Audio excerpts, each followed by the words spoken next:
Big news. I have some important news for you. Interesting news. It's Blake and Darren's Spilling the Tea with Sandy.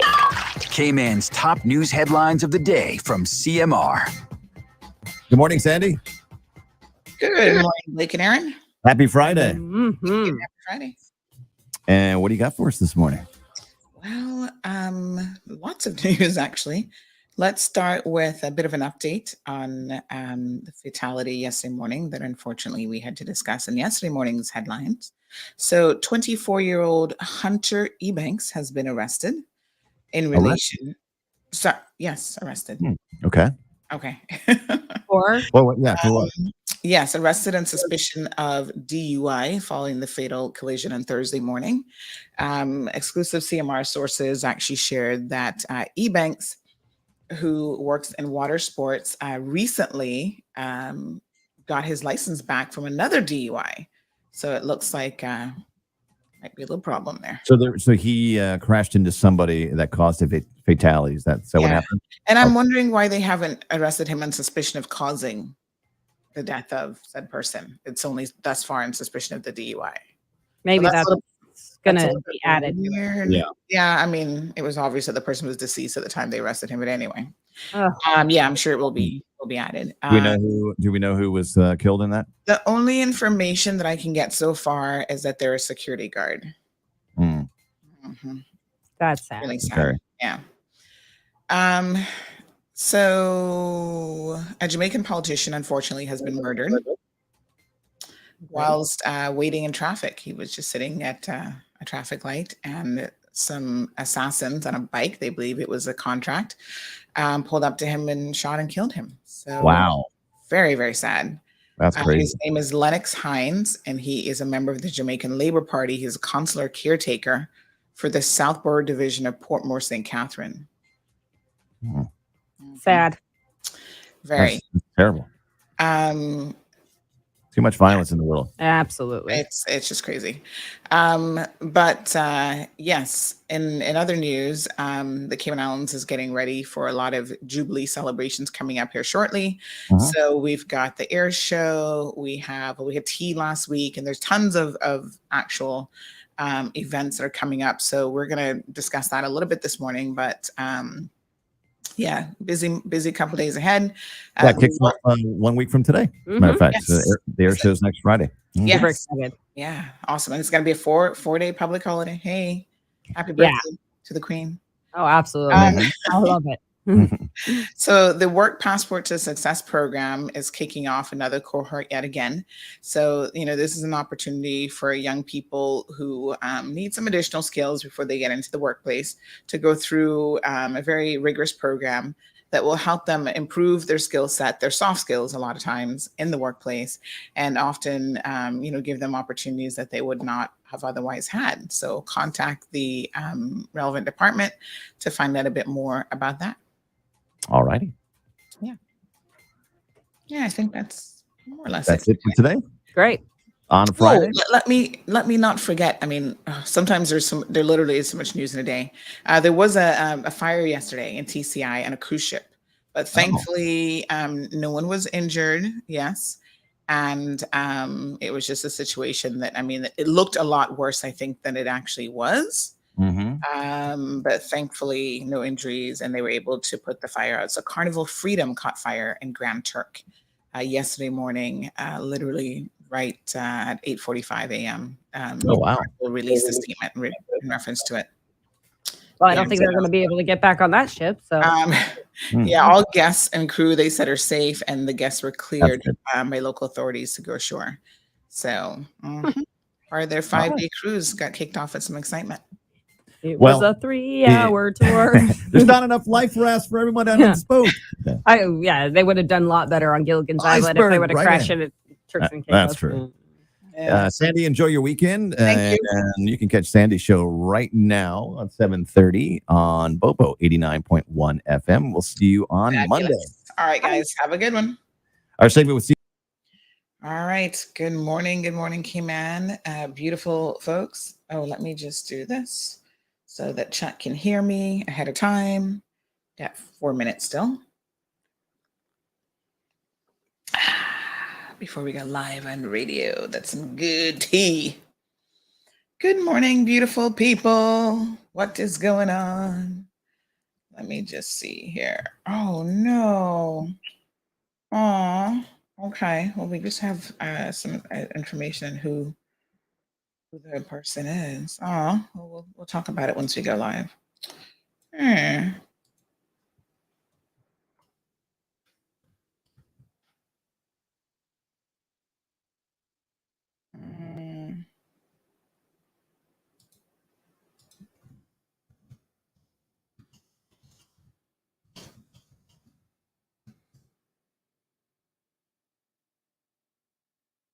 All right, let's enjoy our national song while we get ready to go live at 7:30 a.m., folks.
Peppermint, sorrel, ginger, beaver grass, or English. Get it ready. Your morning tea just got hotter. Ooh, honey child. On the cold, hard truth. Bobo 89.1 and Cayman's #1 talk show are bringing you morning talk like no one else. Monday Rewind, Impact Wednesdays, Caribbean Connections, and much more. Don't miss a beat with what's happening in the local community. Just keep sipping your tea.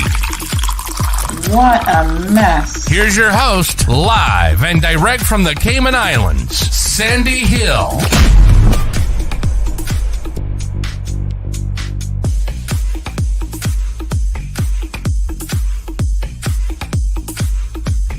Good morning, Cayman. Rise and shine. It is Friday, May the 27th. Happy Friday, everyone. Hope you guys are doing fantastic. We're doing just great here and on the cold hard truth. live on Bobo 89.1 FM. By the way, Bobo is now available online, so go check out their website. You can, sometimes you're at your desk and you just want to click on that link. You might not have a radio available to you, and you can certainly listen to the show now in multiple ways. So we're on Facebook, YouTube, Bobo 89.1 on the radio dial. So if you're sitting in your car, good morning to you. If you're ready, you're an early bird and you're ready at your desk, you can also listen through the live link on the website. So, a lot of times, folks, we've actually added it to our website as well. But a lot of people don't have radios anymore. I know it sounds really, really weird, but I have not had radio for years. I couldn't tell you the last radio I had, in fact. And it was only at Christmas time that my husband bought a radio. It's just really, really bizarre because I think for things like hurricanes and whatever, everybody thinks, everyone has a radio. Well, I didn't.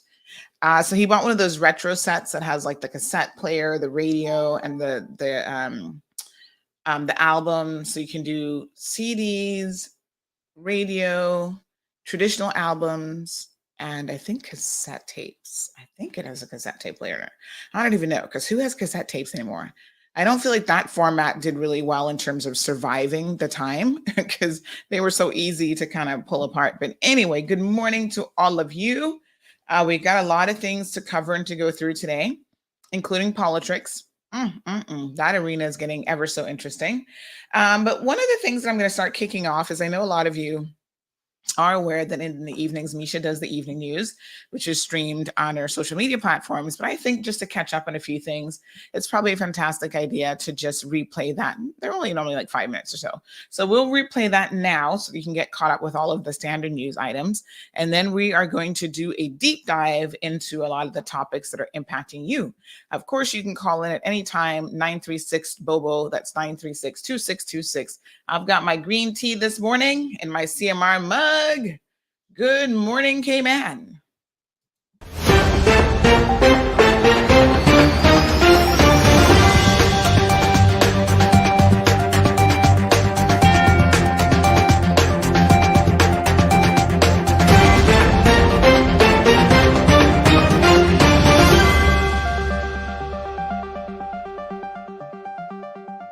Good evening. You are watching CMR Daily Buzz. It's Thursday, May 26th. I'm Misha Allinger, and thank you for joining us. Leading today's headlines, shortly after 4 a.m. this morning, officers responded to a two-vehicle collision on West Bay Road. Fire officers extricated a 41-year-old man that was strapped in his Honda vehicle and was transported to the Georgetown Hospital, where he was subsequently pronounced deceased by the attending doctor. The 24-year-old driver of the second vehicle, Hyundai Civic, received non-life-threatening injuries and was released from the hospital after treatment. He was later arrested on suspicion of DUI and released on bail as investigations continue. Workforce Opportunities and Residency Cayman is reminding employers that work permit renewal applications must be submitted at least 30 days before the expiration of the work permit. Failure to comply will result in the employee having to immediately cease employment and attend CBC to be regularized. For more information relating to applications, email work@gov.ky or call 945-9672. Work is inviting participant ages 17 to 24 to apply for the upcoming Passport to Success Cohort 36. Deadline for applications is Monday, 6 June 2022. For more information, call 649-8088 or email work.training@gov.ky. Tortuga is hosting a job fair on 1st June, 7 a.m. to 12 p.m. at Tortuga 7 Mile Shops. For more information, email hr@trc-cayman.com. In tourism news, Carnival Cruise Line's Carnival Freedom caught on fire this morning while docked at Grand Turk in the Turks and Caicos. All guests and crew were reported safe and were cleared by local authorities to go ashore. The cause of the fire is not yet known. Carnival's emergency team is currently assessing the situation. Let's hear from Kevin Watler for updates on Cayman's evening weather. Thanks, Misha, and good night, Cayman. I'm Kevin Watler, and this is your CMR weather update. It's brought to you by WG Charters. Partly cloudy overnight with scattered showers and possible thunderstorms. Temperatures drop to the upper 70s with the winds east-southeast at 10 to 15 miles per hour. Sunrise at 5:47 in the morning Intervals of clouds and sunshine, and the day heats up to the mid-80s. Winds east-southeast at 10 to 15 miles per hour, and sunset at 6:58. Nighttime tomorrow, Friday, a few clouds. The winds will be east-southeast at 5 to 10 miles per hour, and the temperatures fall to the upper 70s. Friday's high tides at 7:37 a.m. and 8:49 p.m., and low tides at 2:21 a.m. and 2:09 p.m. Looking forward, similar weather conditions are expected for the next few days. Please stay hydrated during the hot days. Remember, hurricane season begins June 1st, so get prepared now for the busy season that is predicted. CMR weather updates are brought to you by WG Charters. They offer private boat trips for a great price, so we encourage you to support them. Have a great night. Thank you, Kevin, for those weather updates. Leading regional news today, a lecturer at a Jamaica university, Russell McLean, is to be extradited to the United States for interrogation after he was linked to several crimes, including sexual battery. McLean is wanted in Florida for alleged offenses that date back to 1997. According to sources, DNA tests conducted in 2010 reportedly linked him to other criminal offenses, prompting investigators to reopen the case.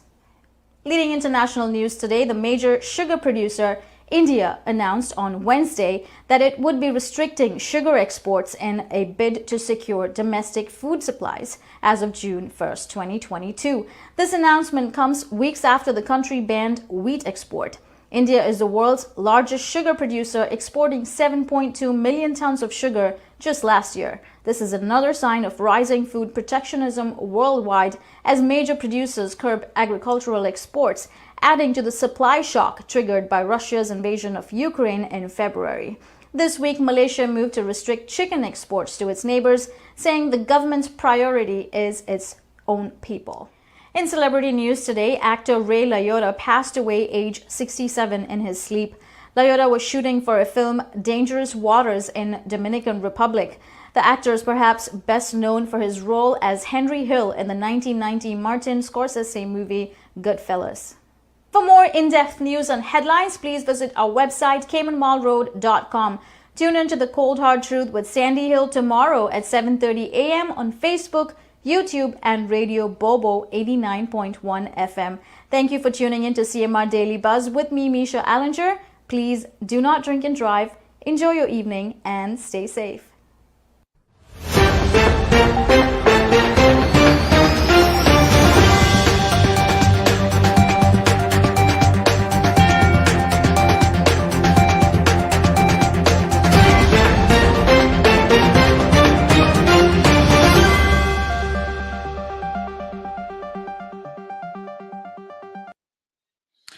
So, folks, it's hard to believe that we constantly say on this program, do not drink and drive. And for some individuals, it appears to go in one ear and out the other. So let's kick off the program this morning talking about the fatality that happened yesterday morning. Unfortunately, we did not have a whole lot of details yesterday morning.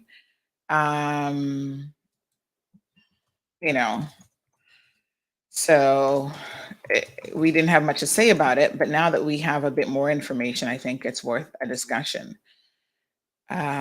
Just unbelievable. 24-year-old Hunter Ebanks is now arrested for DUI. Like I said, I'm not sure why they didn't at the same time arrest him for causing death on suspicion of causing death by dangerous driving. But I suppose those charges are coming. Unbelievable. Unbelievable. So this young man, I'm going to show you his picture here in a second, works in the water sports industry. And recently, believe it or not, he was, he had received his license back after having another DUI. Wow. Hunter. What? Problem with alcohol? He's a young father of 3 very young children. Somebody sent me a picture. I don't want to show the babies. They're so cute. One is like a baby. Looks like she might just be walking in his hand. Adorbs. Oh my gosh. 2 girls and a little boy. And this is the path that he is choosing with his life. incredibly sad.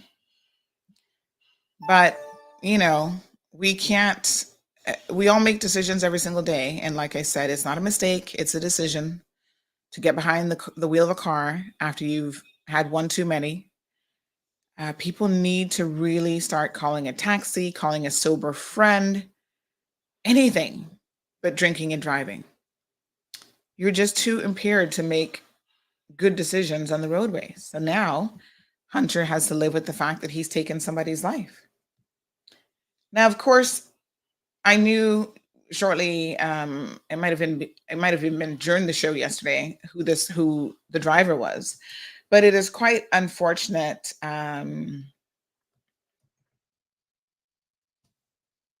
It is quite unfortunate that, you know, an innocent person has lost their life. One of the interesting things is normally within half an hour of any fatality, any road fatality, everybody's like, who is it? The second the news goes up, do you know who it is? And if I don't hear a name of the deceased within half an hour, I know it's not a Caymanian. This is just, you can mark this down in your little tips for all wannabe newscasters 101. So this is how small a Cayman is. In half an hour, if I don't have a name, I go, okay, it's not a Caymanian. Within an hour, if I don't have a name, I can safely say it's not a Jamaican or a Caribbean person with any sort of connections to Cayman. So by last night, hours later, when we did not have a name at all, I thought, oh, this has to be someone from probably far off, really, really far away. And so this morning I can confirm that it is a Kenyan national who worked at the Ritz. How incredibly sad is this? As a loss prevention officer. And he's been a Ritz employee for a number of years. And I figured he's probably getting off of work at that time of the morning. This was shortly after 4 a.m. And, you know, the police say that they responded to this two-car vehicular collision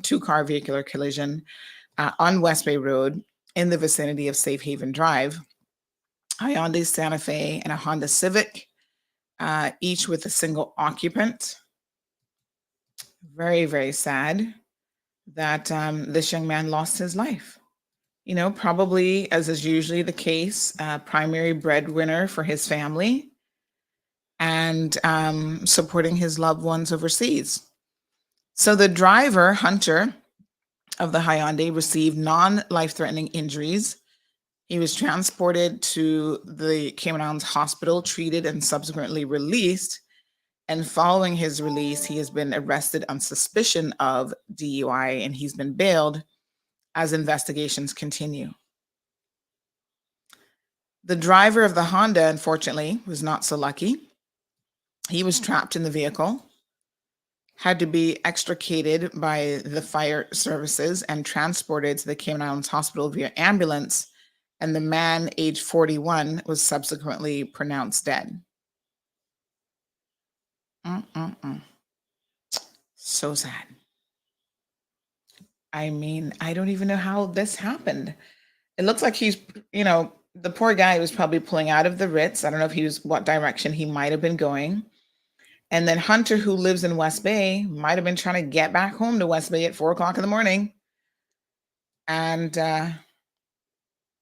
you know, look at that. Just unbelievable. Ran right into the side of the Honda Civic. And that's probably the driver's side. I don't know if that was a right-hand or left-hand drive, but that looks like that's probably the side where this young man was sitting, unfortunately. All I can say is, to me, drinking and driving makes zero sense. It really doesn't make any sense. You know, it's like every single accident that involves alcohol, every single death, we keep saying it over and over and over again. And why is it that young people, old people, middle-aged people, you cannot learn from the poor choices of other people? Like, it's just not a good situation. So now poor Hunter is going to be you know, he's gonna be impacting himself, his entire family. Everybody's like, oh, you know, he's a relatively good kid. Now, you know, you're probably going to end up going to jail for this. And I do believe that one of the things that the government needs to look at, I know that politicians and the courts, in fact, hate mandatory sentences. They don't like them because it gives you no discretion. Your hands are really bound. But I must tell you, I think that in certain instances, the minimum sentence needs to be increased.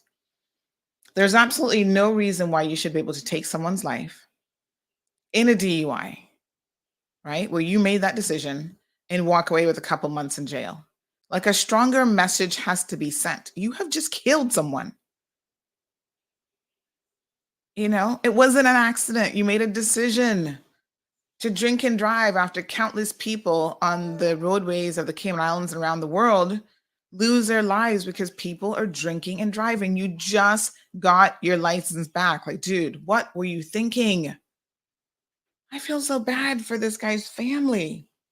All the way in Kenya, having to get a phone call that your loved one who's here as a guest worker in this country, working as a loss prevention officer, he's probably thinking, oh, this is one of the safest places in the world, has now been needlessly killed. For what? We need to look at the sentencing guidelines. On Sunday, there was another collision. Look at this one. We got some pictures. This was in the Savannah area. I think this was the one that was close to the Flow Exchange. Look at that. Look at how mangled that vehicle is. I don't know if alcohol was involved in this one.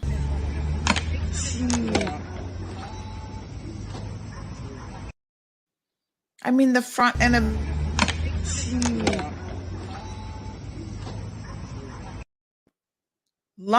Luckily, there were no fatalities reported in that instance. I mean, Cayman, you all have to explain this to me. How do you do it? We have all of 2 roads in the Cayman Islands, like literally. How is it that we have so many accidents? It's just, it boggles my mind. You could drive with 50% care and shouldn't really have an accident on this island. You know, you just follow the speed limit, don't drive excessively, half pay attention. I don't even know how to explain 90% of these accidents. It makes no sense except that people are being absolutely careless. I see people on the roadway and I'm thinking, what are you doing? On the phone talking, distracted by other things in the vehicle, drinking and driving. It is just next level crazy. Miss Vernita, good morning. Good morning to Irvlyn. Marshall is here. Miss Iva. Oh my gosh, Miss Iva, thank you for the mangoes yesterday. Girl, you brought me enough mangoes to keep me happy well into next week. The problem is, I got to be honest with you, I'm going to show you guys a picture here of these mangoes. I can't let them sit for too long because you guys know I don't actually like ripe mangoes to eat like this. So I've got to hurry up and eat them. Otherwise, they are going to ripen on me very, very quickly. So, child, I had a belly full of mangoes last night for dinner. Thank you so much. Delicious. Right now, I'm not doing any vinegar with them. I'm just using salt and pepper. But yeah, lovely. I appreciate it. Miss Wee Wee, good morning. Yes, Marshall, camera is back and working. So I just had to restart everything. And then here comes IT Marlon, and he pushes one switch and he's like, I told you to do this. And I'm just like, ugh. I roll my eyes at how easy it is. These so-called IT experts, networking experts. Oh my goodness, he's so funny sometimes. So yesterday morning, I was on after the show. I was on the phone call for literally a couple hours with QuickBooks trying to get something sorted out. And have you ever had, this is just an aside conversation, but have you ever had an agent, like you call for tech support, and you just know this person has no idea what they're talking about? Well, I got one of those for the first phone call, and oh my God, you guys know I have no patience for deficiencies on the job. And she really had no clue that the questions that she was asking me about my email and this and that. And I was like, what does that have to do with the problem that I'm describing to you? So I think about half an hour into the conversation, I literally just hung up. I just hung up and I called back and I got another agent who was more competent, who was able to resolve the problem.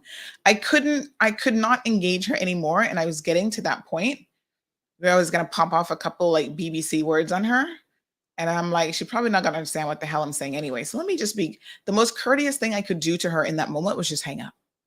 And then I got one of those emails. Oh, can you rate so-and-so or agent? And I was like, oh, honey child, I'm going to take 5 minutes to rate her and it's all going to be bad. She just didn't know what she was doing. There was no confidence in her voice. So even she knew that she had no clue. Anyway, QuickBooks, y'all need to retrain her. Happy Friday to Diamond Princess. Atlas says the webcam looks a lot better. What has changed? Well, I actually changed out the lens. It's so funny because this is a 16 millimeter lens, which is what I started out with at first. And then I changed it to 30 millimeter. Now I've gone back to the 16. The difference is with the 16, it's like inches away from my face. It's a lot closer than you guys probably realize. So thank God for that filter chill, because then I got to put on no makeup.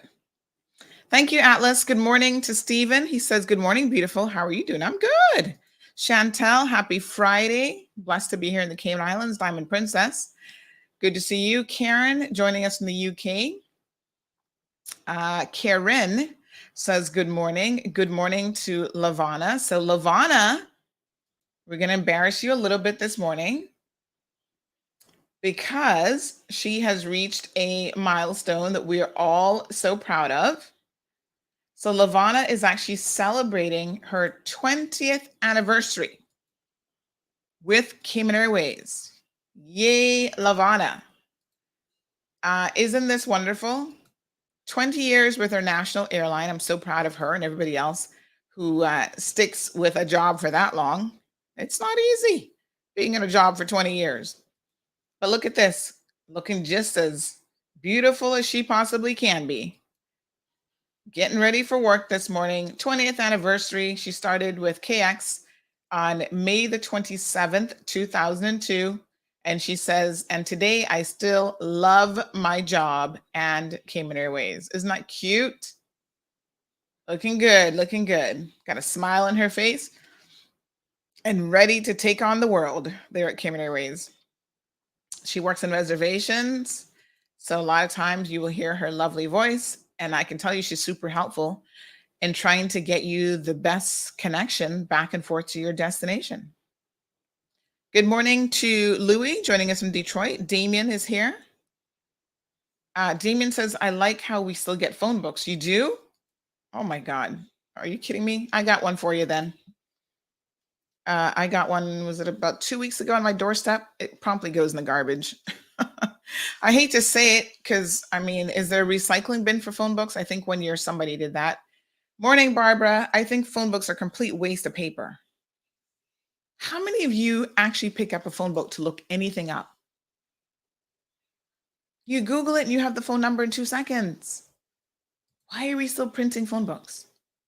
Well, it's for the advertising revenue. I get it from the perspective of the yellow pages, but I don't want a phone book. And I think you should have an option of opting out, because literally I throw it away. And I think, well, maybe there's somebody who's 105 years old in West Bay who actually would still use a phone book, although they probably can't even read the fine print. I don't know. Sherry, good morning. Felicia, John, good to see you. Miss Morna's got it locked. Damien says, living in that area, it's a Caucasian. Well, he wasn't living in that area necessarily. He was just coming out from work. And I figured that given the time of morning, I thought, he's probably coming off a shift or something. So yeah, Karen, I'm suspecting that they're going to add that charge on later on. Someone said that there was some logical reason. They said they most likely have to investigate the cause of the accident before they can charge him. Well, he's not being charged. He's simply being arrested on suspicion of. And when they arrest you on suspicion of something, that means that they, number one, haven't charged you. There's two separate things that happen under the English legal system. And it is simply that, suspicion of causing death. Doesn't mean that they even have any evidence yet. Believe me, right? It's just suspicion of whatever. So it's the preliminary stages of getting the process started. So Darius confirms that he was an employee for the Ritz. Thank you so much. Nicole, good morning, my dear. How are you?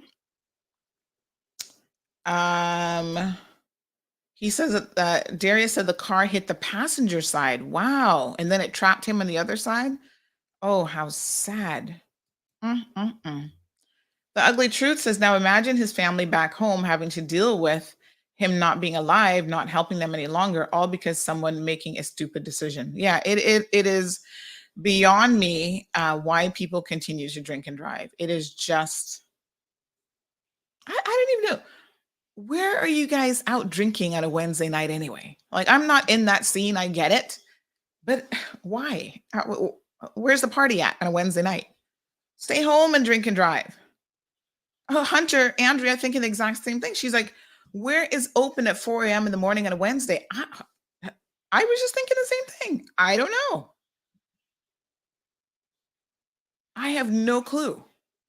To me, it just is like, maybe it was, I don't know.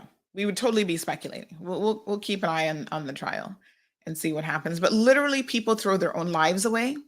Remember the pilot guy who was training to be a pilot and killed his best friend in a DUI incident?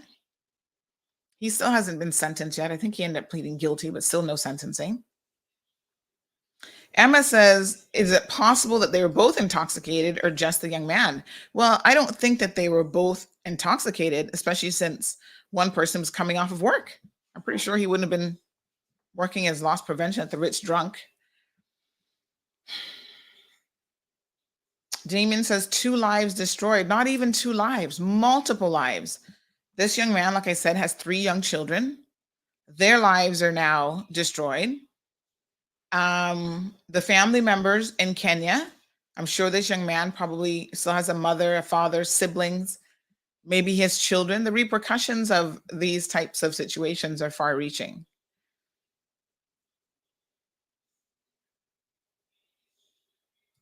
I'm not sure who Emma is referring to when she says, would you be saying that if it was your relative?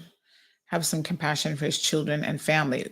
Saying what and who? I'm not really sure, Emma, who we were referring to here.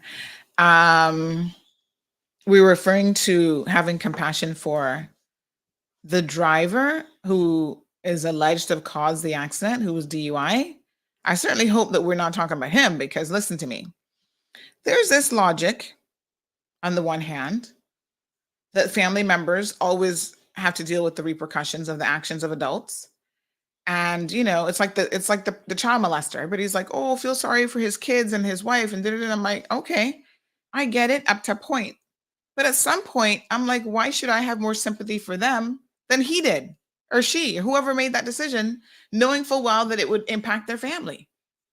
So y'all don't get a whole lot of sympathy from me when you make really bad decisions and then there are consequences to your decisions. That's what happens in life. Did y'all listen to the doctor yesterday who was saying you need to teach your children about consequences? Well, it should start pretty early on, because if they grow up in life not believing that there are very many consequences, and they make all these poor decisions, and you're still going to have your hands wide open and loving them, like, you know, telling them they're still the best thing after sliced bread, sometimes a little tough love is exactly what is required. And I feel like a lot of our children are not getting those messages. And that's one of the reasons why they make some of the decisions that they make.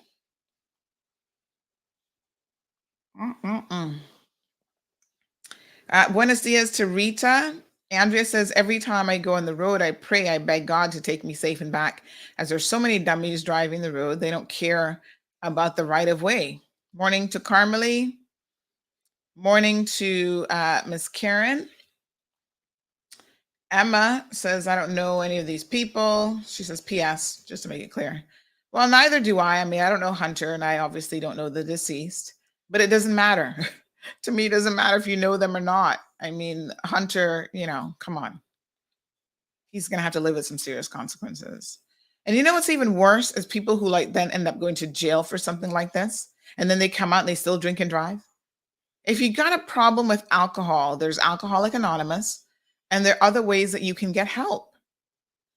That's the other thing. People with addictions, right?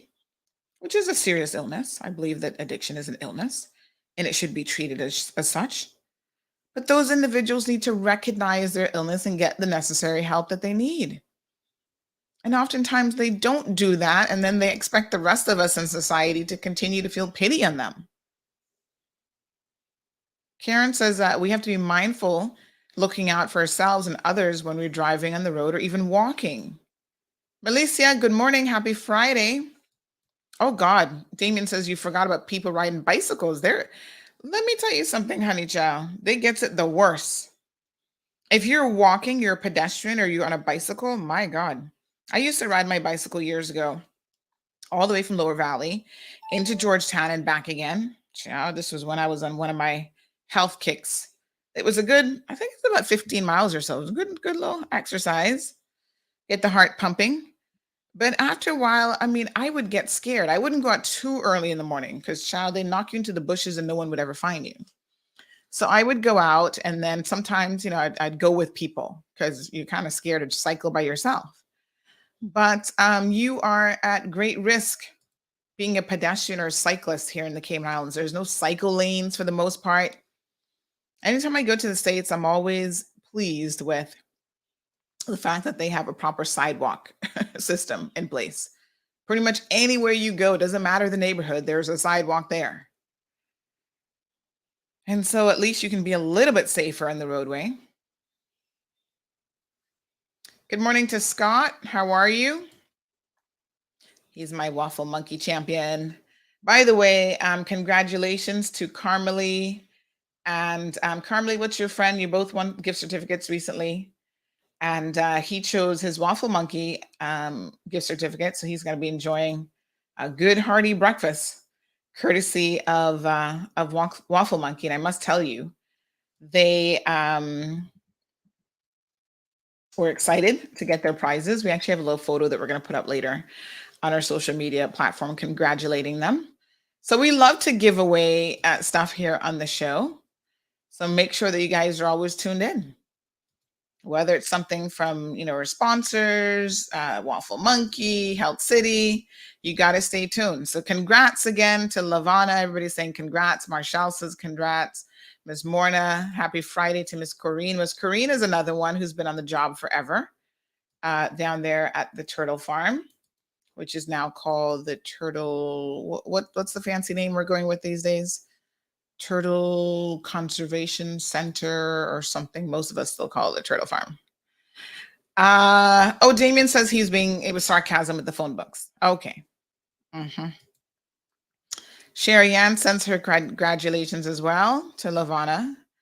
Andrea says he's probably the breadwinner for his family back home. Yeah, this is the saddest part. Morning, Benji. How are you? Nikki's joining us. Valentine is also here. Yes, it was a very sad day for Kenyans in Cayman and his family back home. The deceased works the night shift, and the guy should be arrested, period. So, Valentine, good morning. I'm assuming that you might be part of the Kenyan community. So please allow us to express our condolences to the entire Kenyan community. I don't think there's a whole lot of Kenyans here, so I'm sure it's a very, close-knit and tight community. And when something like this happens, like I said, the impact on the community locally is immense, as well as on his family back home. Because I'm sure he had a lot of, Kenyan friends and so forth here. So sad. Wow. I remain speechless on so many levels. All right, so we have, we'll keep an eye on that case for you guys. We have a lot more to be discussing today. Marshall says that I think that drunk drivers should be hit hard when they kill someone, because that's a choice that they choose to take when they drink and drive. KK says there's actually a lot of Kenyans here. KPMG hires a lot of them. Yeah, I don't know what our definition of a lot is, but They're not one of the major expat communities here, so they're still probably very, very close knit, where everybody kind of knows everyone. Mm-mm-mm.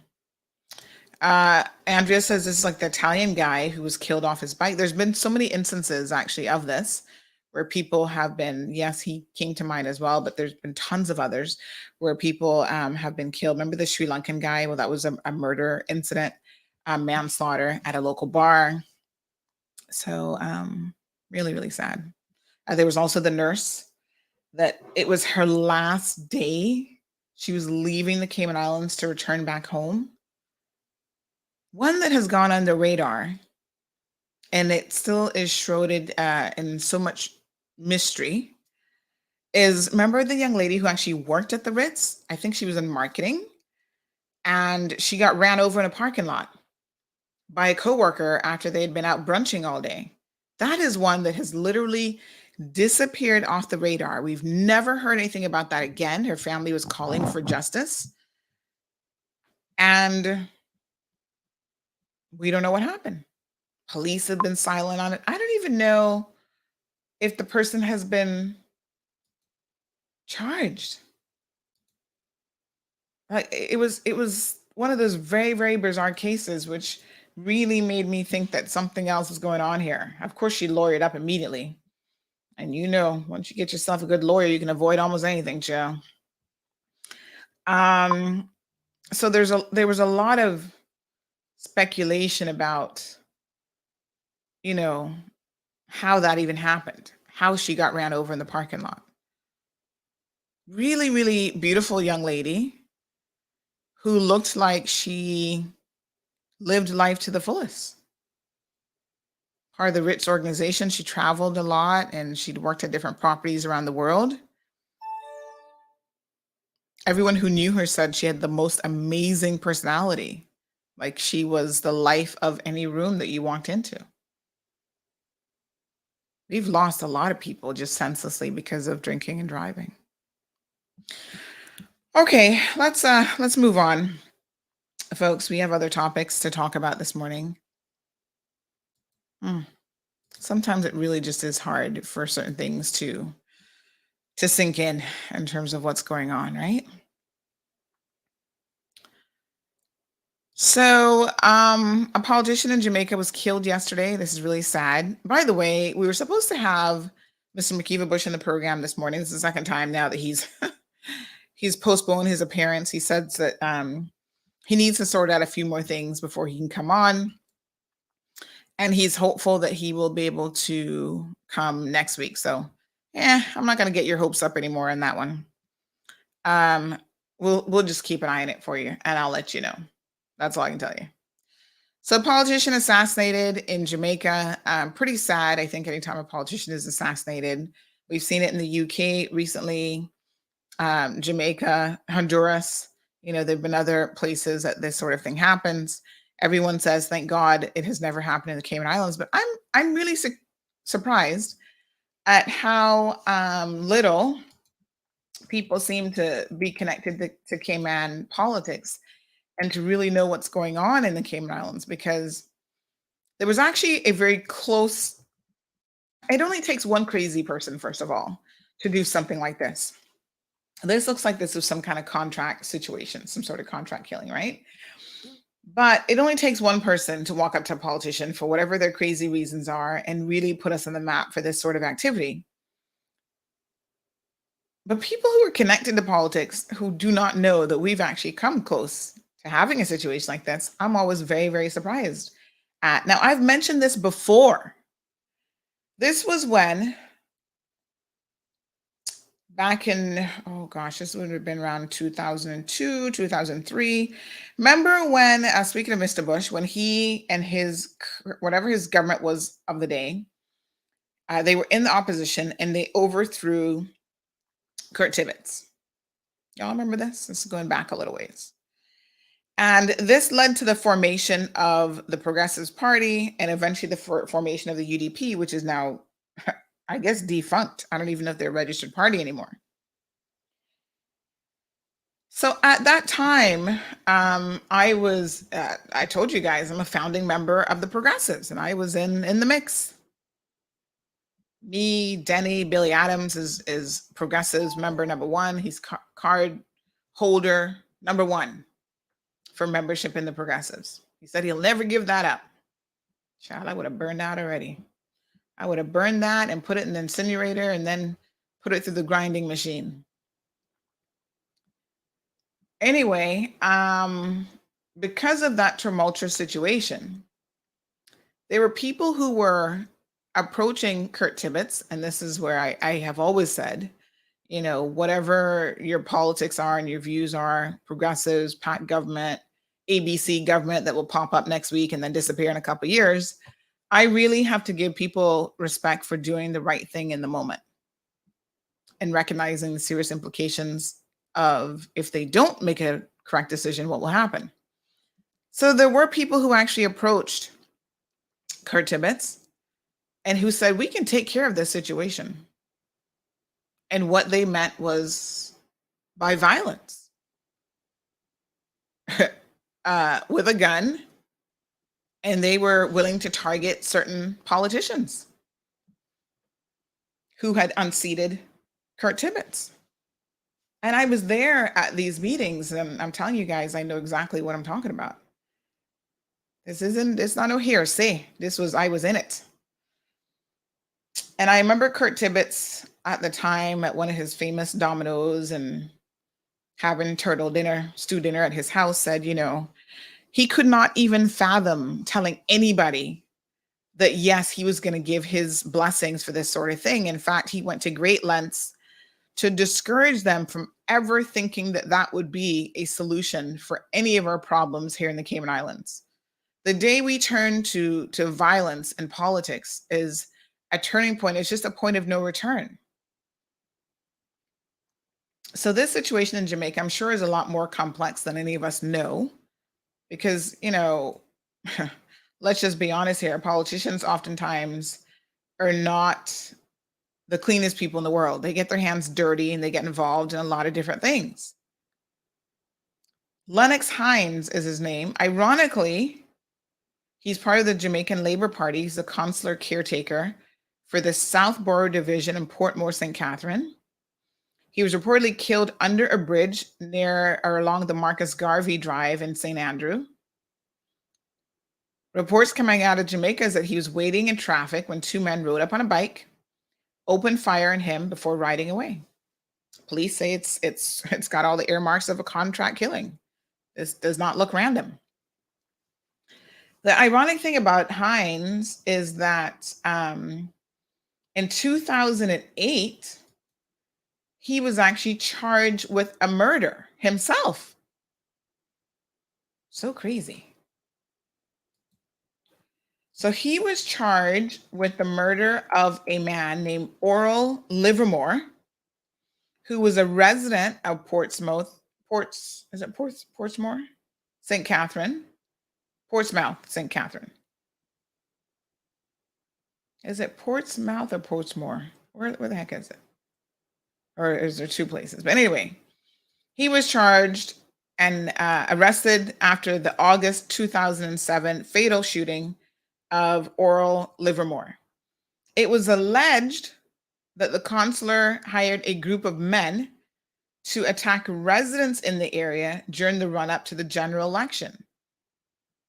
He was actually acquitted.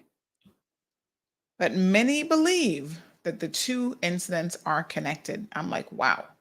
2007, it's Portsmore, thank you. And they wait all this time?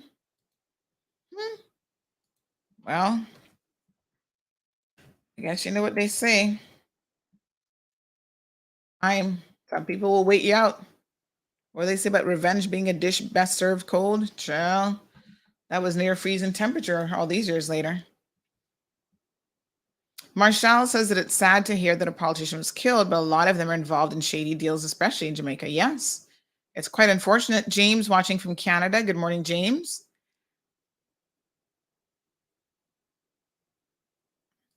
Sharon says, I'm not into what happened yesterday, but if we all Jamaican remember said something, heard gonna run down King Street, open your eyes, people. I'm not really sure that I get that one, Sharon.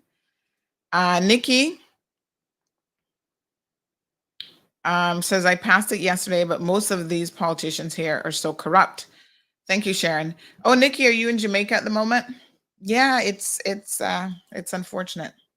Really, really unfortunate. So is there a Portsmouth and a Portsmouth as well? Are there two places? Because one source said that the original incident had happened in Portsmouth, Jamaica, St. Catherine, but is there also Portsmouth, St. Catherine? I don't know. Y'all gotta tell me now. You got enough Jamaicans who listen to the program on a regular, so let me know. But anyway, it's unfortunate nonetheless. I mean, a lot of people feel like if the justice system doesn't work, that they have to take matters into their own hands. Really, really sad. So next week, KK says, yes, there are two different places. Thank you for clarifying. So next week, folks, speaking of justice, I got a phone call yesterday afternoon that I am due in court next week. I didn't even know anything about this. It's weird how the judicial system here works. So years ago, I had, thanks, Nikki. I had filed a complaint against an individual. You guys would be very, very, very familiar with her. Her name is, her street name is Eve High Voltage. And, she's now in jail for another incident, this Tortuga robbery. She's got her sentencing coming up. Everybody keeps asking me about the sentencing. So the sentencing date is coming up very shortly. Let me see if I can tell you guys the exact date here. But it's coming up soon. And so a trial begins on Monday, which I just found out about, where I am actually going to have to testify. So my complaint against her was taken to the police, the DPP's office, and they have proceeded with prosecution. And for some reason, her and her legal team have decided that they want to actually have a trial, which is, I gotta tell you, it's just really, really weird.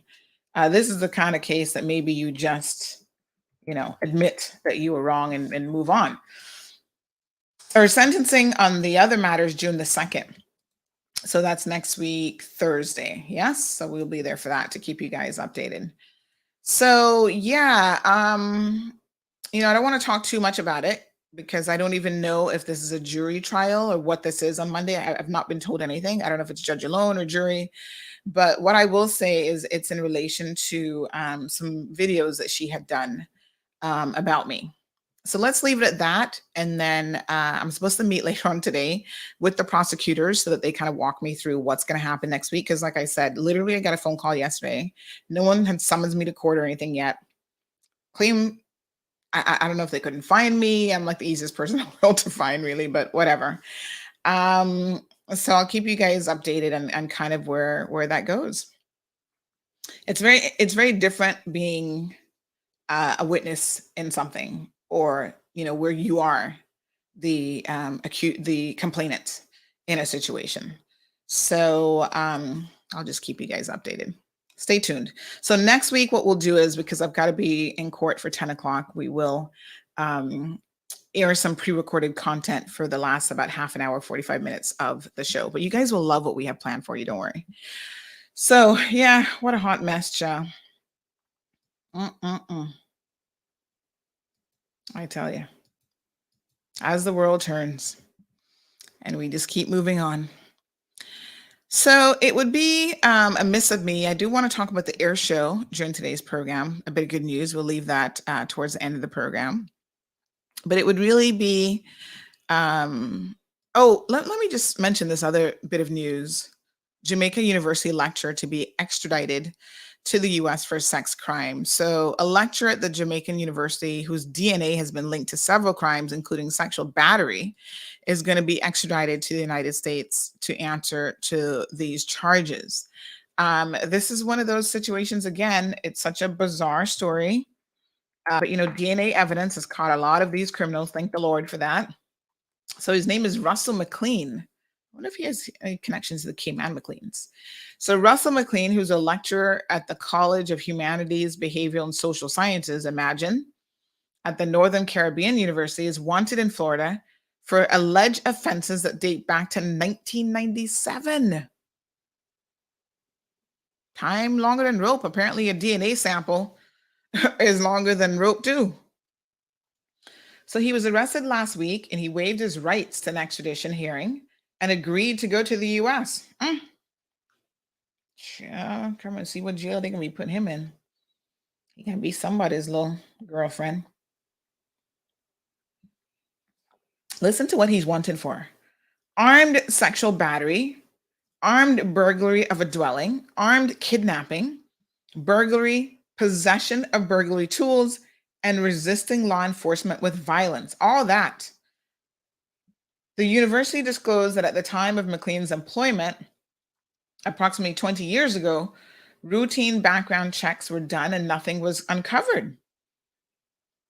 According to documents disclosed in court supporting the extradition request, investigations into the allegations said McLean's case went cold for 13 years before detectives got a breakthrough. Wow, he must have thought he got away with it.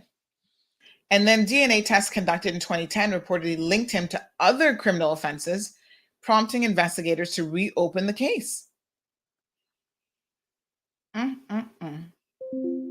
So then they resumed their pursuit of him after they were tipped off last year that he was residing in Jamaica. So the long arm of the American system, y'all, catching up with him.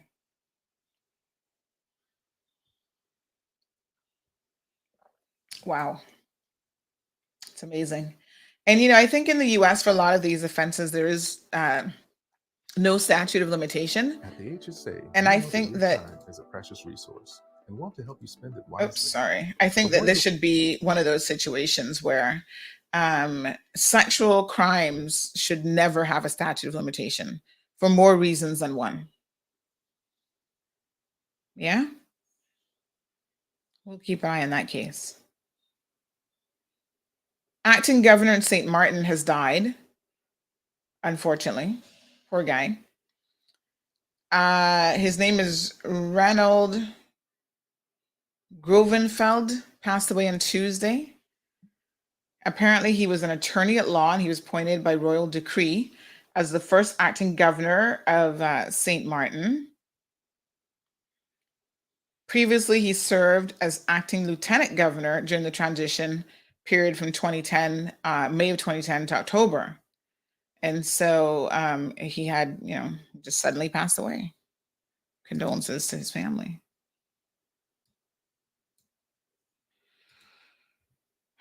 So there's a couple things that have been in the news internationally that I have not really touched on. And you must have thought, is Sandy purposely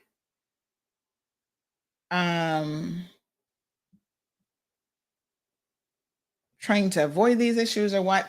And sometimes it just takes a minute to process what's happening. To be quite frank, some of these stories I would rather not have to discuss at all because they're just so incredibly horrific, but that's my job. And I don't watch a whole lot of American news. Number one, it's so depressing.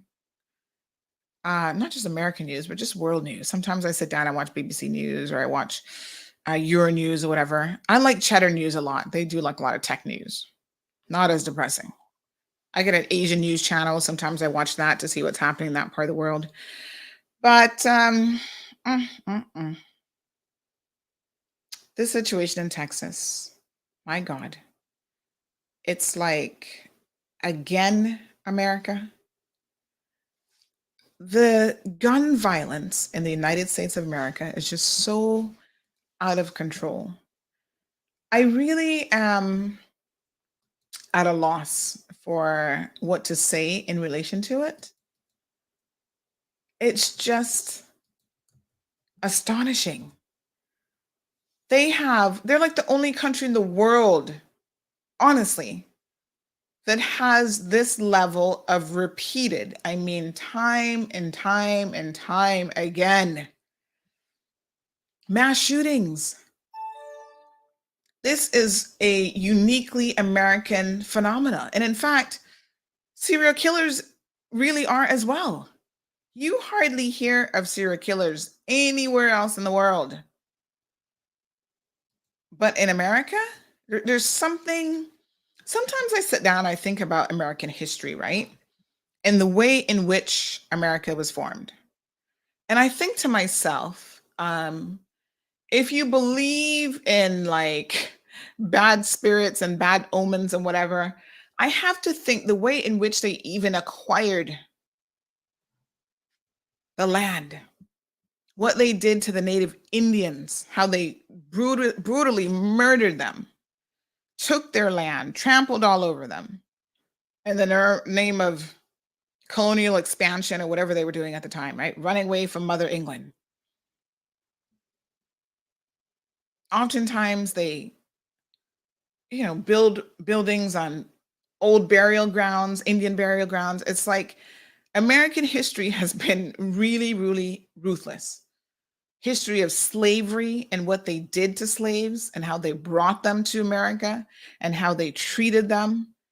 Years of lynchings and segregation, not years, like multiple generations. It's just been a very, very interesting place historically. And so part of me thinks that there's something like, I don't want to say that there's a curse on the American soil, but there is, they're top level crazy. So when we talk about other places having issues, yes, the Caribbean has crime, Jamaica has crime, all these places. America has enough of its own. And it's really just, quite shocking a lot of times to see some of what happens. So here we have this young man, another mass shooting, and somebody sent me a graph of all of the mass shootings in the past, I don't even know how many years. But it's like one school after the next. Now, this one was particularly hard because it was an elementary school. You had a total of, I think the death, it was 20 children, 6 adults slaughtered, first graders. You've not even been able to start your life properly yet. And here some kid who can purchase, what kind of weaponry did he have? Whatever it was, he shouldn't have had it. AK-47, like he purchased 2 guns. He should not have had access to those guns at all. So we remember Sandy Hook, right? What year was Sandy Hook? 2011?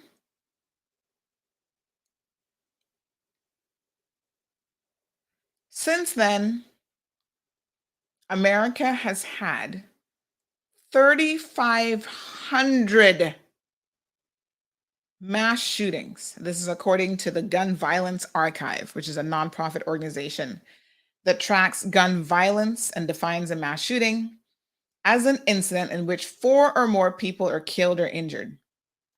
Imagine the ones that don't fall into that very strict definition. On May the 14th, we had a racist attack at a supermarket in a Black neighborhood, Buffalo, New York, left 10 people dead. People sent me the video of, I think that young man might have been recording what he was about to do. I haven't watched it because sometimes it's just hard to digest any of this. 18-year-old Salvador Ramos, and you know what? He's dead, so he will get no glory for this. But there is a line of thinking that these kids do it for the ability to go down in record as, oh, I've now surpassed somebody else's record in terms of mass shootings. It's a sickness, and it's something apparently that they try to achieve. So there's a lot of news media now that are moving towards not even naming these individuals and focusing more on the victims as opposed to the killers, because the killers want the attention. It's horrible. Absolutely disgusting. Just one shooting after the next, an elementary school. I'm reading stories like one little girl didn't actually want to go to school and her family made her go. Now I'm sure that they're going to be living with the regret and, unnecessarily blaming themselves for this. This is not, their fault, but of course, this is what happens. So we sit back and we watch these stories, the horror of it all. We've had now our own mass shootings here in the Cayman Islands, unfortunately.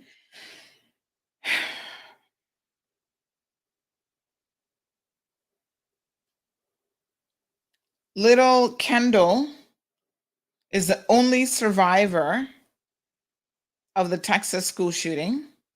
She was shot 5 times, but now she has come out of surgery and it looks like she is going to survive. There was the husband of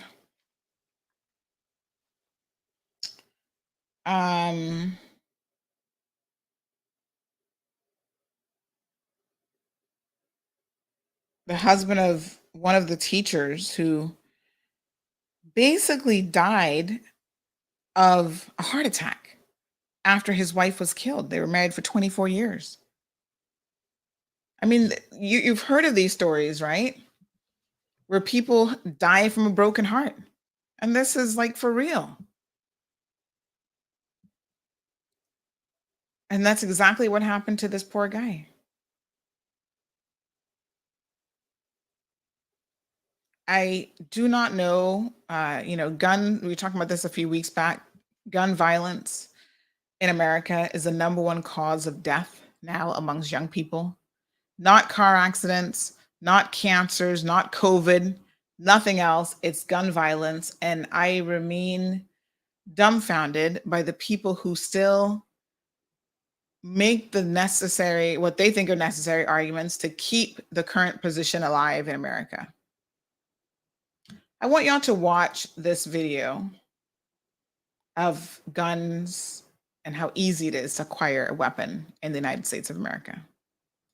With Jack, a 13-year-old boy from Virginia, who just got his braces off and usually spends Saturday morning playing basketball with his friends. But he's also a young actor, and today we hired him to help us make a point.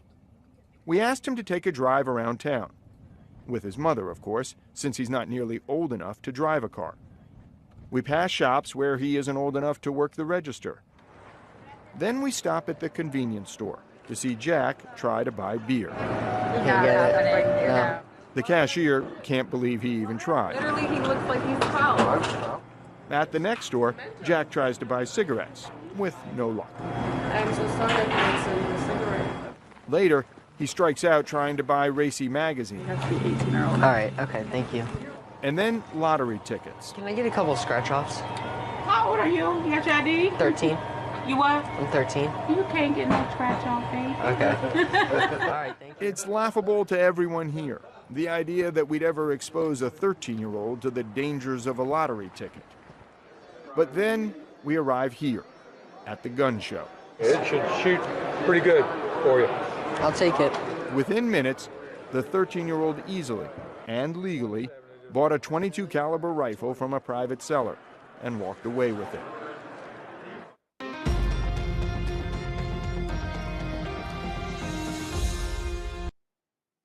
So that's how easy it is, folks. you guys know I lived in the States for 15 years. I remember years ago, you had guns in Walmart. Like you could walk up just the same way I could go in and buy a stick of gum. You could walk into Walmart and purchase a firearm and walk out and kill everybody in the parking lot kind of mentality. There has to be some measure of controls put in place, folks. I mean, I am just really, really a bit shocked at number one, how easy it is to acquire weapons. And it just seems like anybody can get a weapon. How many victims are going to have to die, just innocent victims, before America says, you know what, thinking that everybody needs to be walking around with an AK-47 makes absolutely zero sense. And I hear the arguments. I'm waiting for Denny to call in. Denny, go ahead, call me. About, what about the one day somebody walks into your house and you need to shoot them dead? Yes, we hear of those stories. I just read one last week. But I can assure you that those stories are so few and far in between compared to the number of innocent people losing their lives to gun violence. 3,500 since what, 2012, 2013, children.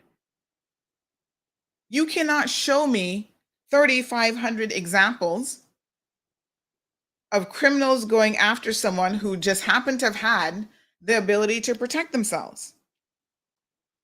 So we're looking at a situation that happens very infrequently, and we're relying on those stories to then bolster a position that everyone should be armed in America.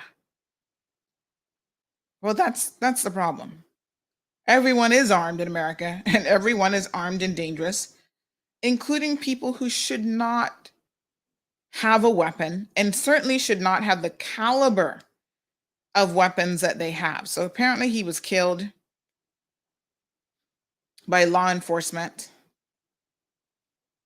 His family's shocked. They don't know what happened. They don't understand. Reports coming out that, he was bullied as a kid for being poor and all sorts of foolishness.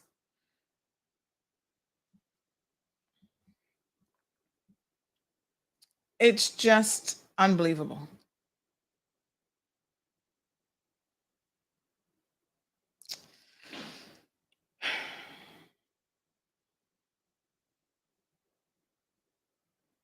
How many more innocent lives, really? I mean, I don't know. I sit here as dumbfounded as I possibly can be. When I lived in America and you see the gun culture there, I've been to a shooting range both there and here. I think that there's certain people who should have access to firearm. I'm not anti-firearms. But there's certain types of firearms that I honestly cannot comprehend why any civilian person would need that. Who needs an AK-47? What are you going to be doing with that exactly? Because you're going to have 100 robbers coming into your house at once and you expect to blaze them all up? Like it just doesn't even make any sense.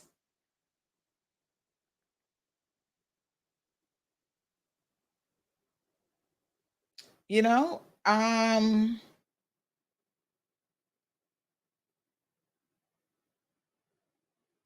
was another video that was on social media. Let me tell you, if Denny is anything, he is predictable. Good morning, Denny. Morning. Mr. Predictable. Well, better than being unpredictable. Let me hear it. I think that the authorities who have responsibility for securing the facilities were not taking all of the appropriate measures that they should be taking. So we're not going to hold on now. We're not going to address the underlying issue because you're a man who likes to dig deep and talk about the underlying issue. What is the underlying issue? The unfeathered access to firearms by any and everybody in any type of firearm. You don't think any control should start there as opposed to locking down a school where no one can ever walk into school? Do you realize that I think you muted yourself accidentally? I'm still here. Because I wasn't able to hear the last part of what you're saying. So essentially what I said is when we're looking at where the issue lies, right? Because you said the facility, security at the facility. So your argument here this morning is going to be that this elementary school didn't have enough in place in terms of securing that facility, as opposed to we need to address the underlying issue of gun ownership and gun access in America. Well, you claim that that's the issue, but that's not what the issue is. What the reason it's not the issue is because many other people lawfully possess firearms and there are no issues. So there is something about particular. Wait. There are something about particular people that is different from the majority of people who own firearms and have no incidents. So what is that difference? Well, how can it be that the United States of America is the only country that seems to have this issue, and they have the most liberal gun ownership? It's not though. Who else in the world has mass shootings like America? Nobody. Okay, yeah, but because you're looking at it at a very limited way. You're saying shootings. Let's substitute shootings with killing, and let's look at the UK and the issue with knife crime, and the people who are losing their lives there with knives. But Denny, I cannot, hold on a second. With a knife, no matter if I'm Rambo or whoever I want to be, it would be very, very difficult. And again, you might find one case in the history of the UK for me to walk into a school and be able to kill 20 students and 6 teachers with a knife. No, but that's not the point. It is the point. No. What the point is that why is it that in the UK, many people own knives without incident, except certain people? So what is the difference between these people that just think it's okay to just go out and kill people and everyone else who thinks that's horrific? What's the difference? There's too many people that it's happening to. I mean, it is now the number one cause of death amongst young people. So it's a lot higher than, I mean, you're trying to make it sound like it's a very small portion of the population. And it's too much. It is. No, I'm not saying that it is. I'm not saying that the amount is insignificant. What I'm saying is that if you were to look at it as a percentage of the population, it is a small number, but horrific nevertheless. But it's the number one cause of death among young people. That alone should be. You can always cherry pick statistics to make. Well, it's not cherry pick. It's actually like a legit statistic. Yes, you're saying that it is among young people. So you're limiting it to only young people. And let me ask you this question: have you filtered out of that the homicides that are unlawful killings? I mean, lawful killings out of that number. Does it matter? It's still gun violence. Like I'm not really. Wait a second. Does it make a difference if you walk outside and shoot a teenager in the head? Okay. Let's talk about the facts, right? You said No, you let me finish my comment, please. All right. The difference between lawful killing and unlawful killing is that if you just walked outside and you shot a teenager, that's unlawful. If a teenager comes into your house and tries to kill you and you kill a teenager in self-defense, you think those two things should go in the same category? Access to guns means that innocent children in households where the gun is legally owned by a parent and they're losing their lives. And that's not a problem. I didn't say it wasn't a problem. But you're skipping all over the place. We're talking about people who go into a school and gun down people. No, we're talking about the overall gun violence in America.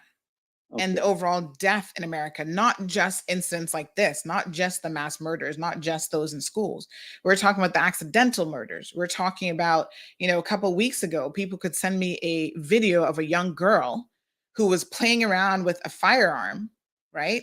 Ended up shooting her own cousin in the head, and then was so horrified and shocked by what she just did, she turned the gun on herself and shot herself in the head, and the whole frigging thing was live streamed and caught on video for the entire world to see. That's what I'm talking about, all of it. And so what do you think should happen? How do you think it should be dealt with? Well, I think the easy access to guns, it's just too easy to get a firearm. You just saw the video that we played, a kid who can't do anything else in this world. He can't buy a friggin' lotto ticket. He can't drive. He can't buy a cigarette. He can't do anything else. He can walk in and purchase a firearm legally. How is that possible? And if you were to make them all illegal, you think there would be no access to firearms? What I think would happen is you would not have 3,500 mass shootings in a number of years. You would not have 1.5 million people dead between 1968 and 2007 because of firearms. That's what I'm saying. Well, what I'm saying to you is that the theory that you're ascribing to is the idea that you could ban something out of existence. And I would say to you that that's how we have successfully eliminated illicit drugs from society. We've banned it. And now we don't have any more problems with it. And I'm trying to get through your head that is foolishness. Let me tell you what I would prefer if my child was at the school. I would prefer that a police officer or a security guard or whatever that was armed to be at the school. There'd be a proper plan in place. And so that when the person comes to kill my child, the security guard puts a bullet in that person's head first. That's what I would. Denny, is it not a fact that in this case, there were actually two officers who attempted to stop him even before he went into the school? And they were unsuccessful. Because they're not walking around with two AK-47s. You know what I'm saying? How does a kid have access to an AK-47? I just said a proper So what's the proper plan? Everybody walks around with an AK-47? No, but a proper plan would involve proper surveillance of the facilities. And in other words, cameras don't protect you, right? But they do offer some intelligence that one needs in order to take action. And just for clarification, it was an AR-15 style rifle. My apologies. I know I've been saying AK-47. It doesn't matter what it is really. Well, but the point is, it kind of does, because that's part of my point. Why should you have access to high power rifles like an AR-15 or an AK-47? Okay, so let's just say in the context of hunting, what caliber rifle do you use to hunt? What exactly are you hunting? Just a deer, just a white-tailed deer. What caliber do you use? I mean, I don't know, but I don't think it would take an AK-47 where you can pump out how many rounds in seconds. Well, a popular caliber is a 7mm or a 243, and those calibers are larger than a 223. So you would give them a larger caliber rifle, but not a smaller caliber rifle. I'm not saying to give them any larger. Well, yes, because what you're really arguing is to take them away altogether. I think it should be severely limited. Sure, but you did law school, so you know when you have a constitutional right, what the constitutional right is for. Well, I think it's maybe time to revisit the Constitution. Well, that's a much longer discussion, but the point that I'm trying to make is that if let's just say we followed your advice and we banned all firearms, the criminals that are south of the border would be jumping for joy. You know why? Because it would be a new business opportunity for them. So arms would flow across the border. The cheap AK-47 made in China, $50 including ammunition, flow across the border. They would have the same firepower. Well, except that you would have the comfort of falsely believing that you're okay. No, and I would then say you would still need to have no. a plan in place. I would then deploy because it your would still argument. happen. I would then deploy your argument of having tighter security at the borders instead of at the schools, where children shouldn't have to feel like they're in prison. So why don't you to do be it able to now? attend schools? Why don't you have tighter Well, they security should. at the borders? I'm not saying that they shouldn't now, but I'm just saying, you know, all the money you'd be spending trying to secure schools around the nation, you could use that same funding to actually secure your borders better. Really? So if we could just get rid of firearms, we would actually have the money to secure the borders. The reason the borders are not secure is because the Democratic Party wants illegals to flow into America for cheap labor so they can exploit them. It has nothing to do with what you're talking about. They are permitting it. You talk about it all the time. They are permitting it. This is an illusion. When we talked about the issue of Trump and Biden in relation to the embargo policy on Cuba, you have to understand that those things are appeasement policies because they're not really addressing the issue. The core issue is the Cuban nationalized American property, and they want to be compensated. And how does the current set deal with that? Well, they don't want to deal with it. They say, well, let's do this, so let's try that. It's trying to appease people on policies. That's foolishness. I don't believe in that. I believe that the way that you'll protect someone is you let the criminal know that if you come, I'm going to kill you. Okay? Think about it. Why is it that they go to places where it's easy and people are disarmed? Why do they choose gun-free zones? Well, let's talk about exactly what happened. But I just want you to finish your comments. Go ahead. No, I mean, are you done? Because I'm actually gonna. Yeah. Go ahead. Yeah. All right. So what we know here, folks, is that in terms of a timeline, this young man fired on two people who were coming out of a nearby funeral home. He then entered the school unobstructed through an apparently unlocked door at about 11:40 a.m. And to Denny's point,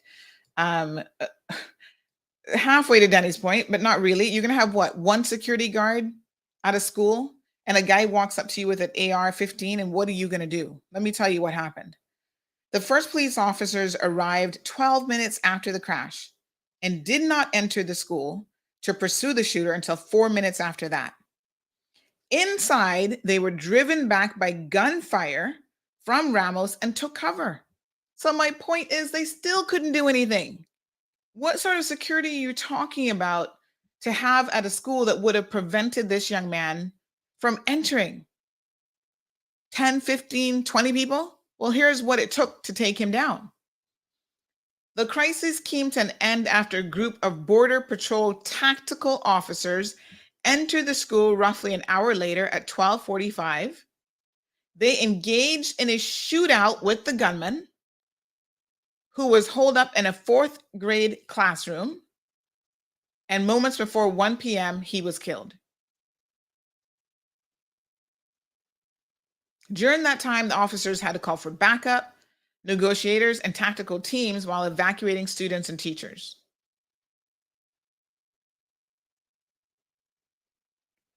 Without a doubt, there are criticisms about the delays that might have happened and how why it took them so long to neutralize the shooter. It seems to me that not even the police themselves are walking around with this type of weaponry. So this is the nation's deadliest school shooting since Newtown, Connecticut, almost a decade before.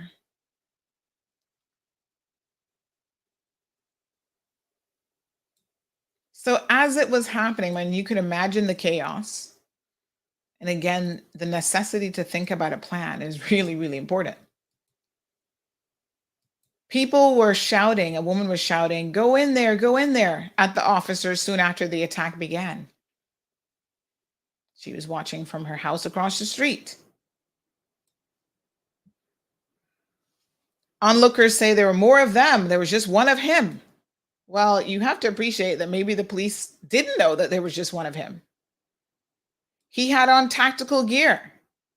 So he actually was wearing some sort of, let me tell you what he had on him. Some sort of body armor. He had additional magazine clips, an additional rifle in the truck. So he wasn't just going with the one, he intended to do far more damage than eventually what he did. I mean, on the one hand, Denny has a point. As many of these mass shootings as they have, you would think everywhere in America, every corner in America, they would have a tactical team waiting because they know it's going to happen any minute now. I guess that's the position that you take as opposed to addressing the issue of gun ownership.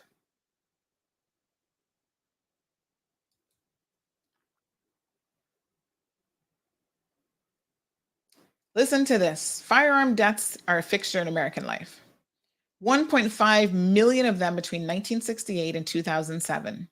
That's higher than the number of soldiers killed in every U.S. conflict since the American War for Independence in 1775. And you say that America does not have a gun problem? 1.5 million people killed just since 1968 and 2017, higher than the number of soldiers killed in every single U.S. conflict since 1775. In 2020 alone, more than 45,000 Americans died at the end of a barrel of a gun, whether it was homicide or suicide. And of course, we know that that was a record high, more than any other year on record. That's a 25% increase from 5 years prior and a 43% increase from 2010. How many guns are there in America? Well, they don't even know. They have no clue. There's an estimated 390 million guns in circulation in 2018. They think, they don't even know. I want to show you guys a graph here of the top 10 civilian gun-owning countries in the world, estimated number of firearms per 100 residents. Let me just grab this for the sake of comparing numbers. Because, you can't say that there isn't a problem. So we're going to argue about, well, how do we, not we, but they, but I want to bring this to the Cayman context here in a second, because all of you would be surprised to know what is happening right here in the Cayman Islands. So look at this. Top 10 civilian gun-owning countries in the world. U.S. is number 1, 120.5 per 100 residents. Look at Yemen, Serbia, Montenegro, Uruguay, Canada. 52.8 per 100 is the next number. That's a significant variation in the two. And unfortunately, it keeps going up and up and up.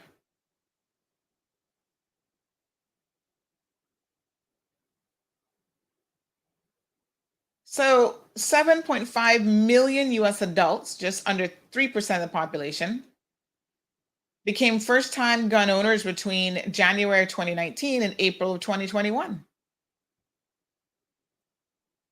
So that meant that some 11 million people in their homes, including 5 million children, now are exposed to firearms.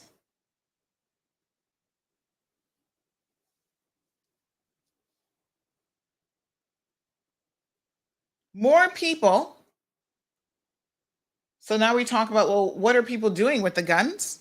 Protecting themselves? Well, actually, not really. Gun-related deaths. Let's break it down. The vast majority are actually suicides.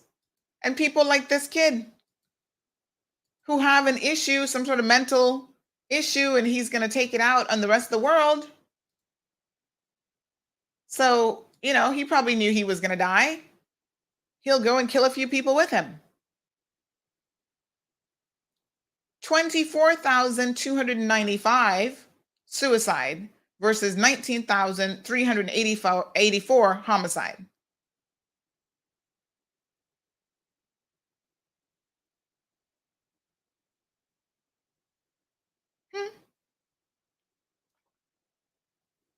Wow. This is quite a mess. Ironic that days after the NRA, the National Rifle Association, was actually having a convention. What a mess. Like, you cannot make this stuff up. A few people who were going to be performing in the convention because of this have now pulled out. There's a whole graph here of the worst mass shootings in the US just since 1991. Las Vegas, Nevada, 2017. Orlando, Florida, 2016. Virginia Tech, 2007. Sandy Hook, that was 2012 in Connecticut. Sutherland Springs, Texas, 2017. Texas again, 1991. Texas again, 2019. Texas again, 2022. Parkland, Florida, we remember that one, 2018. San Bernardino, California, 2015. Fort Hood, Texas, again, 2019. New York, 2009 for that last one. New York, 2009. Columbine, remember that one? 1999. There's a lot in Texas, by the way. Of this list, there is 1, 2, 3, 4, 5 out of 1, 2, 3, 4, 5, 6, 7, 8, 9, 10, 11, 12, 13 were all in Texas. So that's kind of interesting. I'd be very, very interested to see the gun ownership numbers in Texas by state.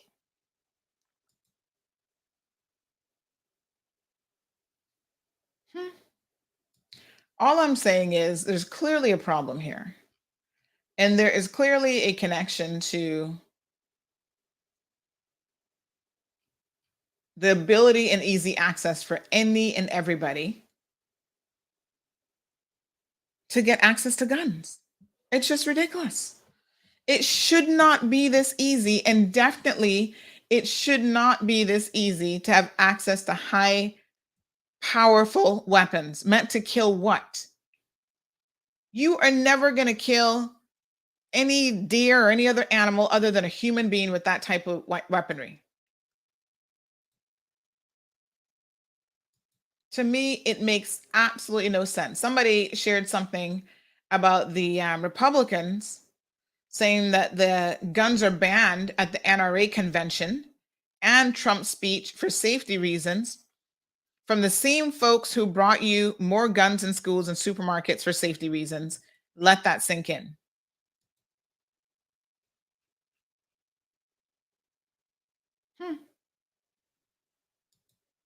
There was a little toddler in one of the videos in a store pulling out a magazine clip out of one of these high power weapons, and his mom's like clapping her hands like a little dolphin flipper and applauding him like this is something to be proud of. I'm just like, what? This is what you're proud of? This is what makes you a proud mama? To see that your child can pull a magazine clip out of a gun in a store, and wow, he's just got his degree in how to pull out a magazine clip. Kevin, good morning. Good morning. Good morning. How's everybody? How you doing? And I don't even know. Yeah, no, this whole incident really, it hurts. When the lives of innocent children are taken, teachers' lives are taken. The husband of a teacher obviously died from a broken heart. It's a tragic thing. When the news started to break, I really started to, it hurt me significantly once again, thinking, oh, here it is again. Here it is again. And I got a lot of families in my a lot of teachers in my family. I also have a degree in education as well too. I didn't take the teaching route, but far too many times these things are happening. Now I was listening to you and Danny talk a bit about gun ownership, and I just wanted to share my thoughts a bit on where I am. I'm a gun owner. I mean, my pistol is always near me. Obviously, I'm here in Florida.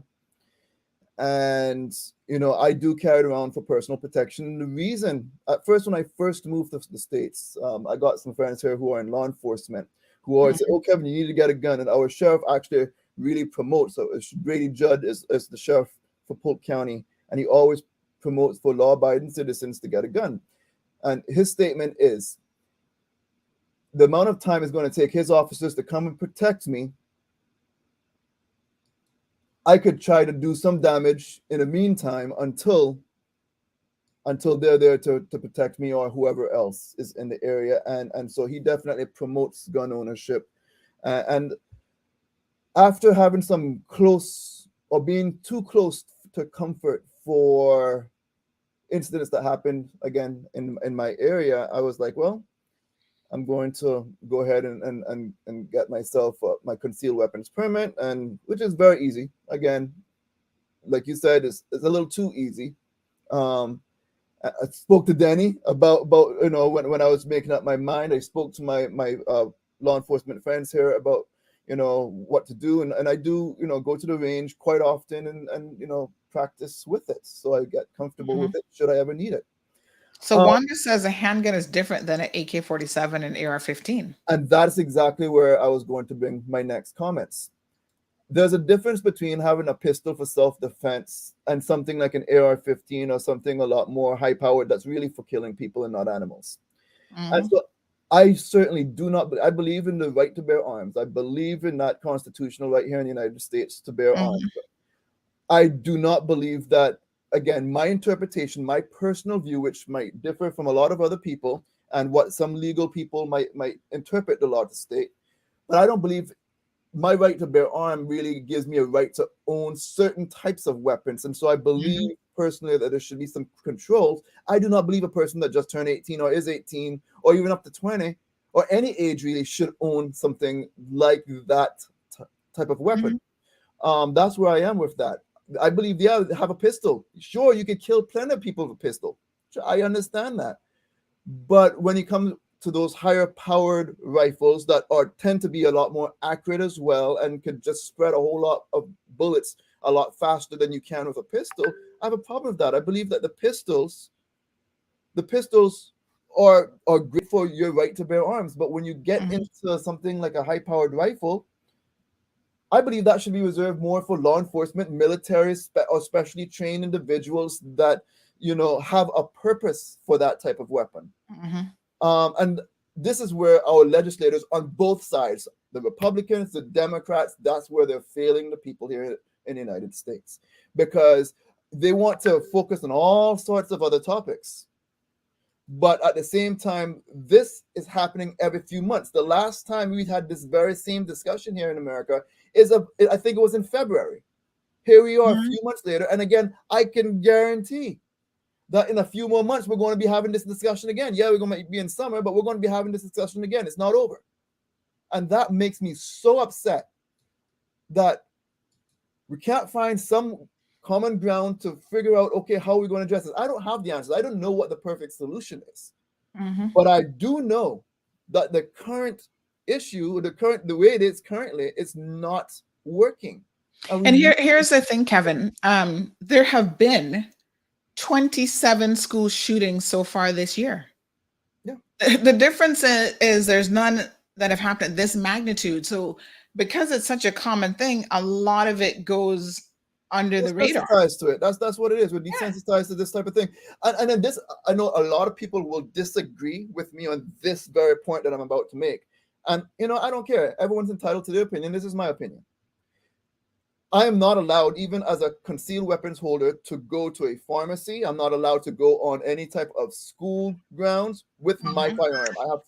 I have to lock it away when I'm in certain areas. There's a list of areas that I cannot. Hospitals is another one. Can't take it into a hospital. If I caught with it, I go to jail. Courtrooms, all that sort of stuff. But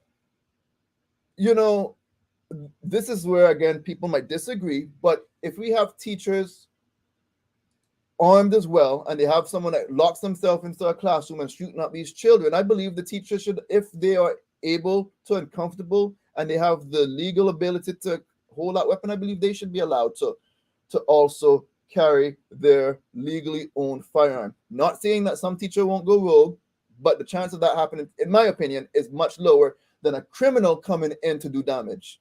But how likely is it, Kevin, that a teacher who has, because I mean, Carolina makes a good point. She says that's always the argument of the pro-gun lobby: fight guns with more guns. Anyone who thinks that having armed persons enter school is an option or a fact of life can't be reasoned with. This is not normal. And the issues of these mass shootings are from legal weapons purchased at Walmart and other places.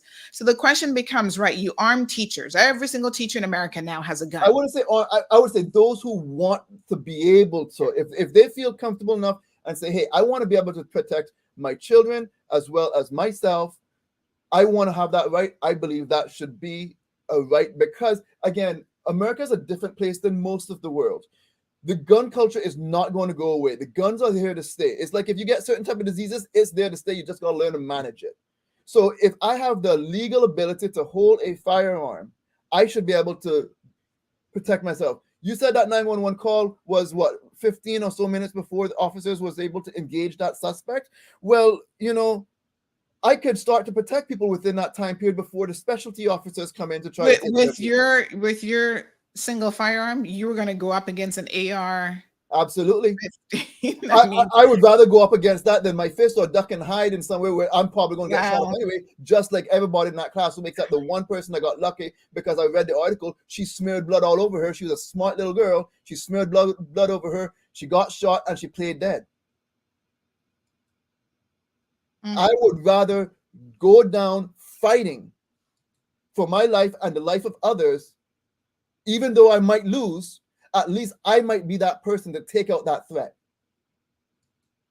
Before Jared is here, and we do have a caller as well. Sorry, Mr. George. Morning. Yeah, good morning, Miss Sandy. How are you today? Oh my gosh, I'm okay. How are you? Okay, it's a good conversation. This is my opinion only. A lot of people in United States and around the world shouldn't have any firearms. I think a person that should own a firearm should be very highly trained first before they obtain a license. And I give you a quick scenario. I was a police officer many years, and I was trained in Barbados. And not only me one, but most of the officers that left Cayman and went to Barbados and trained, and Jamaica to train, they were trained with firearms. So they're all qualified to use. I live in the Lower Valley area, and I've been here from 1976. And as you know, when in that time, up here was on rabbits and stuff like that. Anyhow, when I started to build my house up here and I came up from Barbados, I obtained a gun license. I had a gun license for a year because also I had friends, very close friends, living close in this area as well. And they weren't police officers, but anyhow, through friendship and stuff, they got their license as well to shoot rabbits and stuff. And I would remember that sometime we would get together to shoot rabbits. I take one shot and kill a rabbit, and the other friend of mine would take 3 and 4 shots to get one.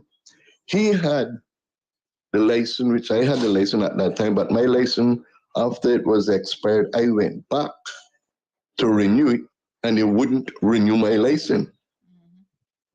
For what reason? I questioned. I didn't get an answer. But I was trained, and I can still shoot very good, but I can't obtain a license. But the person that is not trained keep renewing their license. So it's what's going on? I would like somebody to answer that question for me. You have a good day, miss. I know Denny would be, he's very, very, very versed in the Cayman law for that part of it. He and I have had a lot of discussions. I don't know if he's still on the line, Sandra, So but I know Cameron he says that illegal gun ownership is a real problem, but this guy legally obtained yeah, guns, so that's not not the the problem at issue. all. That's not the issue. That is not the problem. Most of these shootings have been with legally obtained purchased firearms. Yep. 200 mass shootings in 2022. And folks, what? We're only in the month of May? It's a big problem here, and it's not illegal So guns that are the being used. Gun in Violence the Archive, which again is an independent data collection organization, has counted 212 mass shootings that have occurred so far this year as of Tuesday. I am just a little bit lost here. In the US in 2021, they had 693 mass shootings. 2020, 611. 2019, 417. I don't get it. Let me show you guys a map. Let's kind of get a visual here. And then I want to bring this home to Cayman. Jared, your initial comments. Denny is joining us. Morning, Denny. Yeah, my initial comments is that a gun is a very powerful weapon. And I think those of us who've been ethically taught the safety precautions, we know it is a serious responsibility. But you see, when you live in America and Canada, Sandy, where somebody will pop you off at any time, or you want to protect yourself, there's certain measures that you have to take. And the problem is given the number of people who are killed, are they really doing a good job protecting themselves despite the fact that there's so much gun ownership? But those that are dying are not necessarily the ones that have the weapons as well too. So if they were armed, you could argue the fact that maybe they would still be alive had they had the ability to protect themselves. What I would be interested in suggesting with what Kevin was saying, that at least have one person in schools who is a trained person on how to handle a gun to mitigate situations like this. I'm not about teachers having guns, because schools should be a safe environment where students can express their thoughts and views. But there should at least be one person who is not in the teaching classroom who is trained on having a firearm. Because clearly it's out of control at the end of the day. Look at this map showing the number of deaths in 2022 so far. I mean, it's shocking. The red dots represent one of the 200 and what did we say, 212 so far for the year. Mass shootings 214 as of May the 27th. They've just updated this. And then they have a comparison year by year, 2021, number of injuries in 2021, children killed or injured in 2021, teens killed or injured in 2021. And then they do break it down a bit more. Mr. George joining the conversation again. Good morning, Mr. George. I think we lost him there. But when you look at it in this context, you get a really good understanding of what it's by: deaths, suicide by gun, injuries, children, teens, mass shootings. So those suicides by gun data is very important to look at too. I think that's like kind of a two-pronged or a twofold type of thing. Mental health is a huge issue. And so that is one of the things where I believe is causing that number to go up. But also when and again, this is linked to mental health, They're using firearms if they want to kill themselves because they feel it's a much faster out than other methods of suicide as well. And so I believe that's why that data is a little higher in that area. And so again, a bigger focus needs to be once again put on mental health. And even though there's mental health resources out there, I don't think is enough. Caller? Yes, ma'am. Miss Sandy? Hello? Hi, morning. Hello, Miss Sandy? Yes, sir.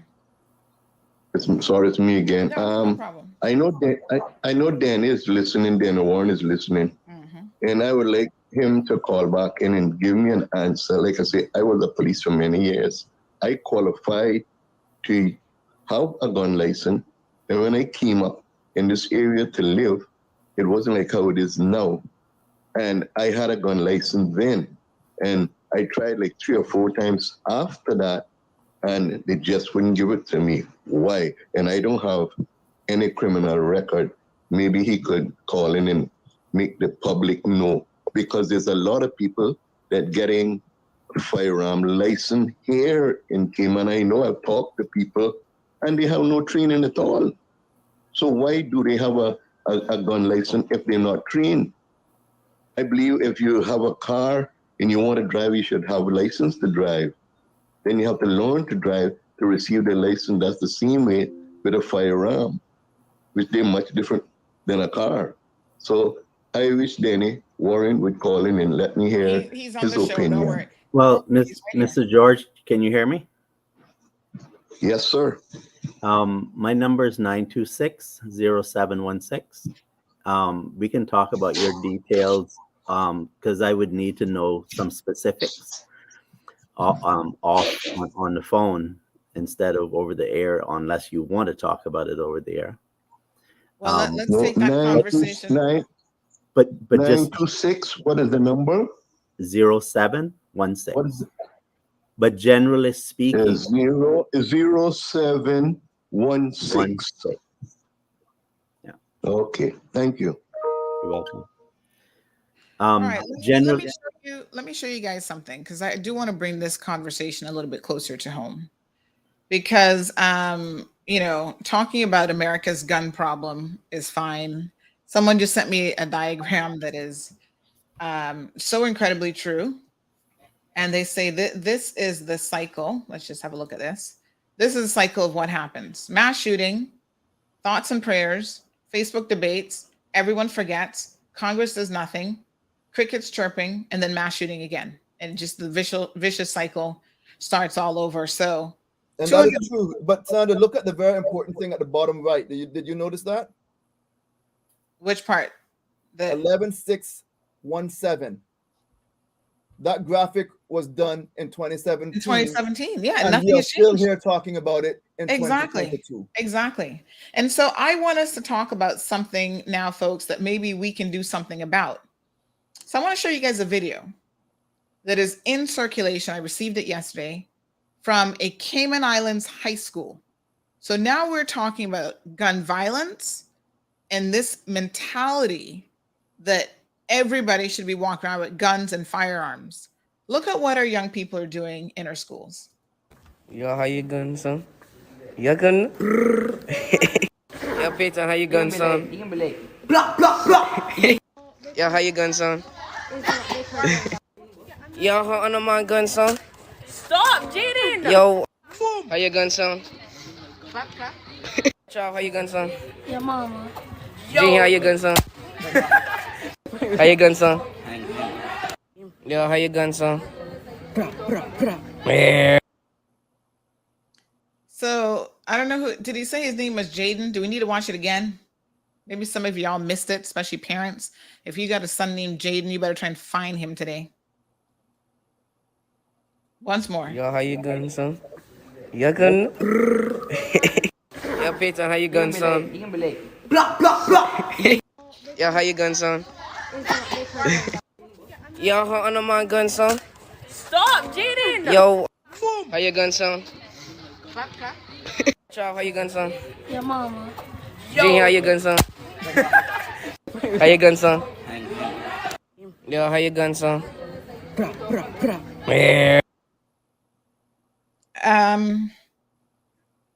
So for the benefit of our radio listeners, there's a young man who's walking around with a camera at school, phone camera, and he's asking all these kids, what do you say his name is Jaden? He's asking all these kids how your guns sound. And they're all I guess imitating what their gun would sound like. The little girls were like, "Stop it, Jaden." Notice what he said to the little girls, though. I thought that was so interesting. How your man He gun didn't say to them how your gun sound. He said how your man gun sound, which is like what the little girl is not going to be walking around with weapons anymore, because we know here in the Cayman Islands exactly who is involved in that lifestyle. It really isn't the little girls walking around with weapons for the most part. It is their boyfriends. It is their man, right? The best response might have been that little boy who said, "Your mama." Like, get the hell away from me with your foolishness. Folks, if you are sitting here listening to this program and you do not comprehend that one day we're going to have this exact same situation that we're talking about in the United States of America happen in our schools here in the Cayman Islands, y'all need to wake up. We have already had an incident just months ago at John Gray where an uninvited person was able to go on campus, call a ruckus. Rumors on the street were he was telling his baby sister who attends that school, "Oh, go to my car and get my knife, my gun, whatever." So, Denny, to your point, where is the security? But are we going to have security in Cayman walking around with AK-47s to ensure that a kid doesn't come there with his own AK-47 to take out kids at any of our government schools? If you have someone attacking another person, and the person who is attacking has an AR-15, and the person who is being attacked have a 9mm, who wins? Who wins? No, there aren't going to be any winners. No. There will be, if somebody means to attack you, they mean to kill you, somebody's going to win, somebody's going to lose. Who's going to win? The answer to that question is whoever gets the other person first. It's not what size the caliber is. It's whoever is effective in delivering a fatal shot. That's the Ugly Truth says, in relation to that video, I wonder how they sound when they get their report cards. Crickets, probably not making no sounds. That's a good probably comment. all F's and D's. Cameron says a failing education system and glorified gangster lifestyle. Cameron says, my apologies, Magdalene says, if this is my child, public apology and punishment. Exactly. But Sandy, what the problem is that, you see, if you look at their comments are a symptom. Their comments are not the problem. Mm-hmm. How did they get to where they are now? Right. That's what you need to focus on. Because you can take the view, oh, we're going to ban all guns, can't have access to, that's not going to fix what caused them to be in the position where they think and act the way you see them acting. Aliano says, how your gun sound needs 6 Bibles taped together and a ras licking their neck back. Well, I think they need to be watched yesterday. Aliano, if you were listening to yesterday's program, you will know that he probably is getting that already, and he's still going to be incarcerated. So that might not be the solution that you're really going for. But it's funny how it was said. Aliano also says, yes, how your education sounds.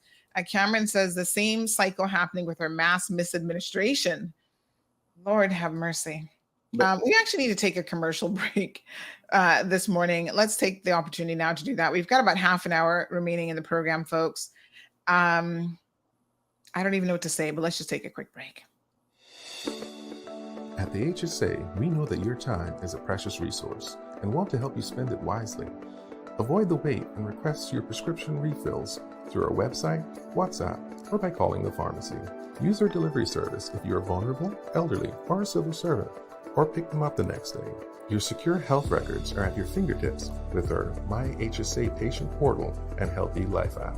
Our 9 locations throughout all 3 islands make receiving quality care Simple and convenient, because your time matters to us. Recover Personal Injury Attorneys, helping injured people get what they deserve. Did you know that insurance companies have lawyers that represent their interests? Before signing and accepting any settlement, know your rights. Call us today for a free consultation at 924-9999. That's 924-9999. Recover. Your personal injury attorneys are on standby to assist. Hey, look here. You looking for something to do? Are you looking for something to do with friends and family? How about a private boat trip?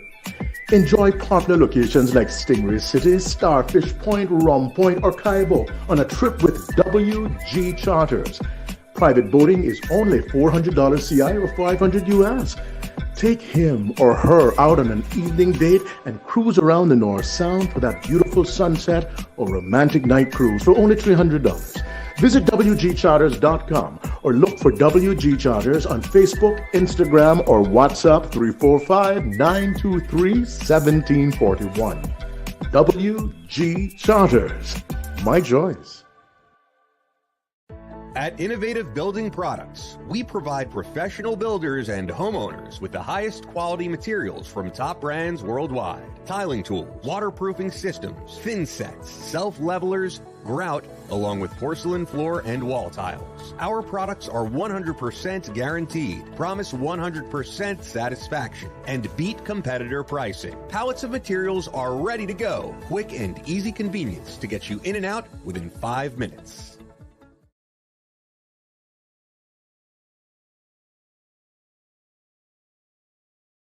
Back to the program, we have on the live stream Denny, we've got Kevin and Jared also joining us. A few comments coming in. Damien says the Bible is altered, also mixed with Roman teachings. Why missing books? So I think we're going down a totally different conversation there, Damien. Let's keep it focused. Maria says, I wonder how many women in Cayman have a permit for a gun. I'd like to see some Cayman statistics in terms of legal gun ownership as well. Cameron says, how much bullshit we're witness over the years. Talk about it. Send in the crickets and the same crap happens again. So again, folks, let's try to remain a little bit focused here on the discussion at hand, which is about the context of gun ownership in the United States, but then there is this overextension of it in other jurisdictions as well. So someone took the time to send me the video that I was actually thinking of, and I want to share that now, which is the little kid that I was discussing earlier. So have a look at this one. Hey, what's your name? Maverick? That is awesome. How old are you, Maverick? He is 4 years old. Show me what you do with the gun. Do it again. Take the magazine out. Oh, can you put it back in?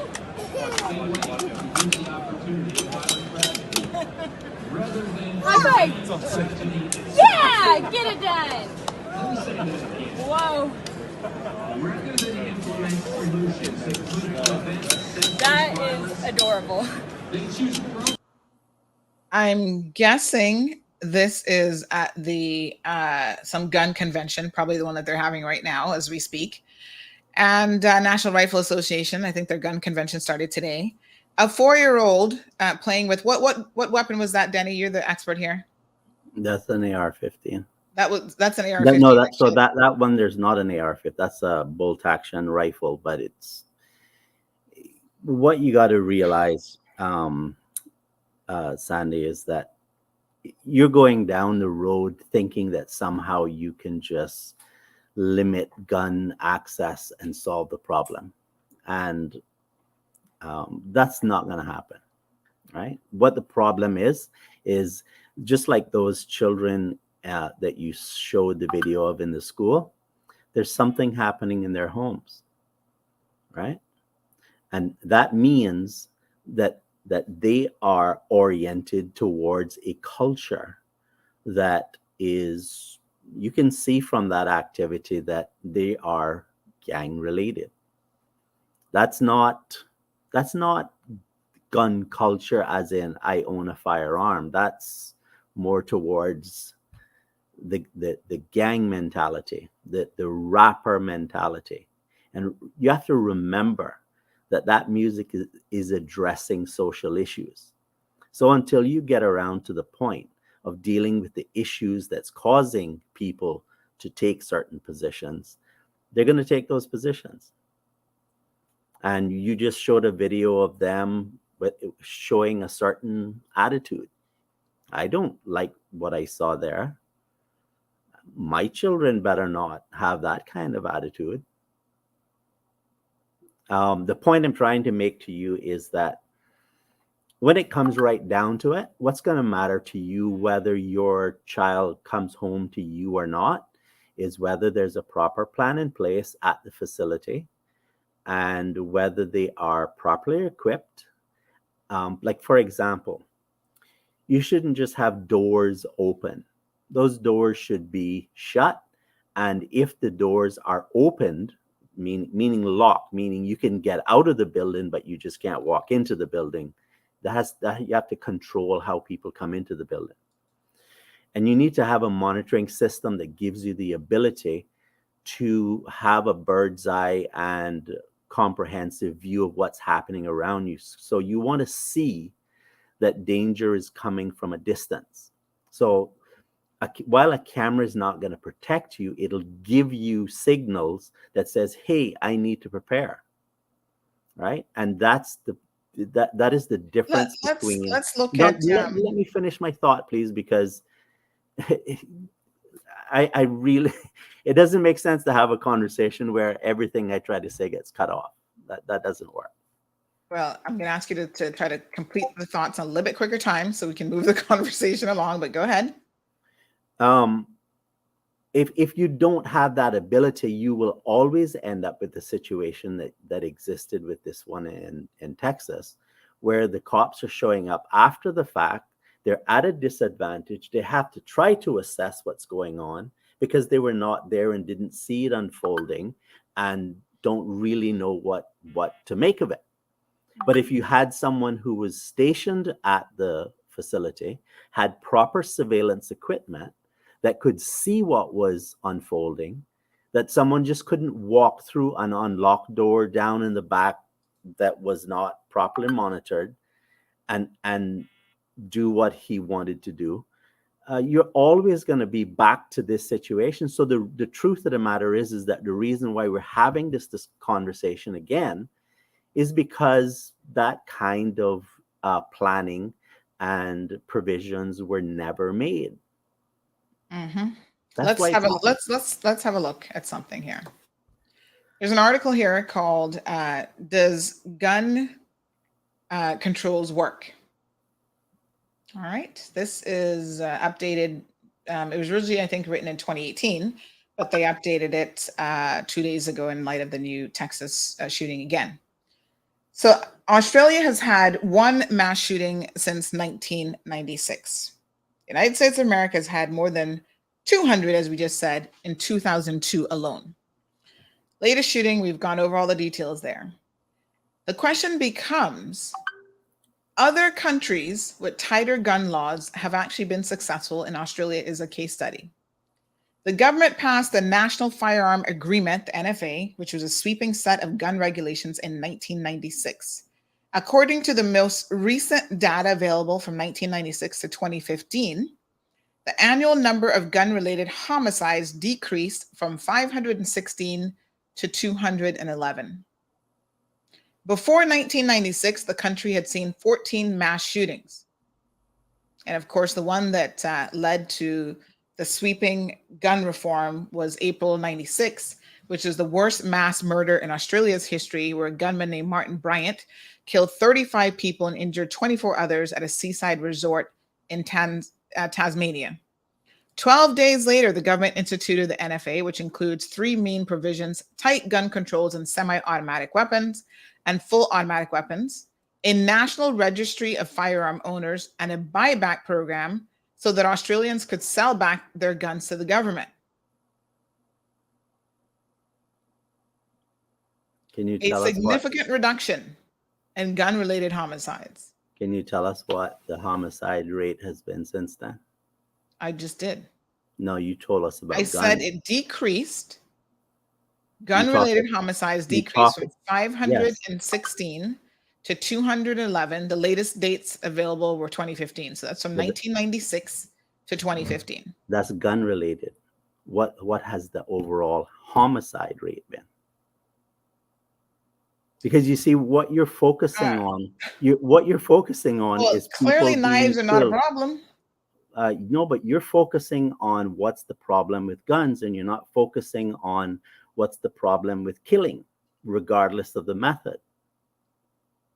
And what I'm trying to say to you is, if people want to kill someone and they can't get option A, they will go to option B. So, Yes, so but what we the need core issue right to address is what is happening in society that cause people to think that what's appropriate is to go out and murder 19 or 20 children. On that note, Sandy, there's a plethora of factors. I know one comment that was made was that mental health doesn't play a role. Mental health does play a role. When people don't trust their government, that plays a role. I know Danny isn't saying it, but generally, when people don't trust their government, that is when they tend to decide to take matters in their own hands. But what needs to be looked at is why schools in America don't have a gun plan, in terms of, when we have an active shooter, what is the plan? Do we cut this entrance? What is the plan? Because, like Kevin said, it's going to be the same thing over and over. But what we need to look at in Cayman is that we have U.S. visitors who come to Cayman with guns, and they take this attitude that, oh, we didn't know guns weren't allowed in Cayman. So I think it is something that is possibly at our doorstep that we should take a keen attention to. But also the music that we listen to, which is, if we listen to dance hall, and I will have to go on a limb, when we listen to Cartel or certain dancer artists, you don't hear them talking necessarily about putting down guns per se. As a matter of fact, they have a tendency to invoke a sense of gang style, where everybody is a don and nobody can talk to them. So that's why Jaden was asking the girls them how your man gun sound, or how everybody, because the thing is, Sandy, let's be honest, not everybody in Cayman trusts the PACT or PPM or whoever, because we know when it comes down to the line, you will be hanged out to dry. Why Mr. George license? And he's a very special situation. But with Mr. George thing, it shows not everybody trusts everybody, and you can't trust everybody in this world. Unfortunately, because some people have ill intents. So based on what Danny is saying, that's what I'm basing off in terms of my own opinion. And all of that what I said is my opinion as a young person. Miss Brenda joins the conversation. She says the attitude that's been infecting these Americans is a replacement theory, that being taught to young recruits. She says, isn't the topic killing by guns? She goes on to say, Jared, what is more dangerous is when you idolize the wrong government. Everton says the school has security. There were 2 police officers at the school in Texas. The supermarket is upstate New York. They had a retired home police officer. It doesn't matter how many security you have. If these guys want to get in, they will get into the school. In Texas, has security door. Almost all this stuff has security doors. The only place that did not have security was the Emmanuel Church down south, when those guys went into there and sat down with them for a while and then got up. So, I mean, the door, to be clear, the door was unlocked, but I don't think that would have mattered much. He obviously could have easily gotten in. Ms. Brenda says that's not gang attitude. That's the product of being brainwashed and carried out by the teachings of those in doing the evil teachings. Where do you think they get that from? You think they go to church and get that attitude? And what people have to understand, Sandy, is that No, but they're being molested in churches, so that's a whole different discussion we'll be talking about next week. what people have to understand is that where we are in society, we did not start from. So if we go back to the Western lifestyle as how society developed, having a gun to shoot a deer or whatever was a natural way of life. And that is what Dan is trying to point out. Now that we have matriculated to society and we've become smarter, we still have guns for valid reasons, because there are evil people out there that will do harm to those of us who are good people. And the person that said, they don't see it, well, no one should ever trust their government, because the government does not work in the best interest of any person. Anybody who thinks that, they're delusional. No government works to anybody's interest. Here's a photo of firearms collected in Sydney, Australia, 4,500 prohibited firearms that have been handed in over the past month after the Australian government. So this is back in this photo is from July of 1997. So this was after the Australian government started their buyback scheme. 4,500 people handed in their rifles. So the point is, Australia has had some degree of success, and a lot could be learnt by the Americans from this example, I guess, if they wish to make changes. But the real question is does America want anything to change? As that diagram showed, it's a cycle. Next week this will be forgotten about. We'll start talking about something else, and then it'll happen again. The school boards have the power to protect the children now. Are they using it? No, and that's the problem. That is the negligence of those boards. If you send your children to school and you know that you're in a society in which there is that risk, okay, why not have a protection against the risk? The same way that you would say, I'm gonna prepare for hurricane season. You know it's a risk, so you prepare for it. If you don't, I suggest to you that you will always be having this conversation. And if you're continually having this conversation and you're asking yourself why, take a look in the mirror and say, I didn't prepare for such an event. You're responsible. How do you expect it to be resolved if you don't take action? Can you tell me, Sandy?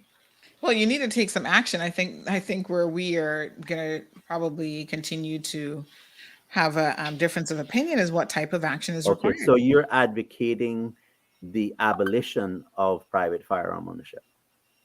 No, I'm advocating. Okay, so who are the privileged citizens of society that should have it then?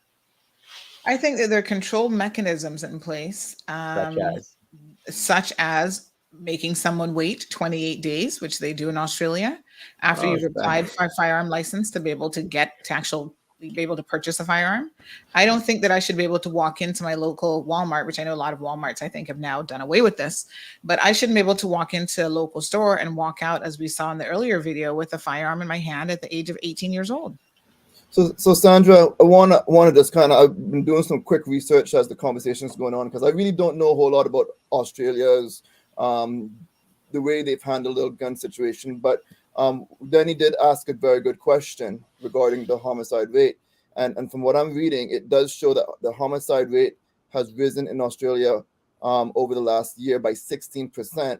The homicide rate in 2019 and 2020 was 1.2 incidents per 100,000 people, which is the highest rate since 2012 and 2013. So, I mean, instead of using firearms, his argument might be valid. Again, I don't know all of the little details. It's too short of a time to really look into all of it. But we've got to be careful using Australia as a good example when that might not necessarily be the case as you dig in a little bit. I don't know where you're getting your information from. University. I have, in 2020, there were 396 victims of homicide and related offenses recorded by the police. And that was a decrease of 19 victims from 2019. This is one of the that's top from the Australian universities. Bureau of Statistics. But you have to factor in the population size of Australia is nowhere comparative to the United States. It's probably it's 26 million, Sandy. The US is But you can do 335 million. there is I mean, if you want to look at world homicide rates, there is a statistical map that breaks that down, and they take into consideration. So it's done per capita. Yeah, I'm looking at a report from Sandy, Australian Institute of Criminology, and then one of the top universities. So, I mean, their state data could show one thing, but this is a university-led data, which obviously is completely unbiased because they're taking in raw data and putting it in there. I just sent the link in the chat. So the top 10 countries with the highest murder rate per 100,000. This is as of 2017. I'd have to look for more recent. We had El Salvador at number 1, Honduras at number 2, Venezuela at number 3, number 4 is the United States, Virgin Islands, funny enough, Jamaica at number 5, Lesotho at number 6, Belize number 7, St. Vincent and the Grenadines, St. Kitts, and South America. But the point that I'm making, Sandra, is are you hung up on how someone is murdered or the fact that they're murdered? Well, I mean, you're saying to me that the murder rate isn't going to make a difference whether you're killing someone with a knife or weapon or whatever. But Denny, I'm saying to you that I'm not saying there won't be any differences. What I'm saying to you is that if someone can't get a gun, they'll get a knife. But getting guns is not as difficult as one might think. The reason we're not thinking it's difficult. We know it's very easy. Well, yeah. So okay. So now that if you've taken the position that you're going to say you can't illegally possess a firearm, and they illegally possess a firearm, what are you going to do? You know what you're going to do? You're going to have to go right back to what I'm telling you need to do. Anyhow you shake it, you're still going to have to say to yourself, well, now that we've banned all firearms, we're safe. So I don't need to make any provisions for safety in school, and there won't be any more school mass shootings. And that's foolishness. So countries with the highest deaths by guns, all causes in 2019, Brazil is number 1, United States is number 2, Venezuela, Mexico, India, Colombia, the Philippines, and Guatemala round out the top 8. So when are we going to prepare? Or are we going to wait until the next one happen and say, oh, when is somebody going to do something about this? If you don't prepare and all you're going to do is sit there and say and complain, I'm not going to take you seriously, because I can see very clearly that you're not interested in doing anything.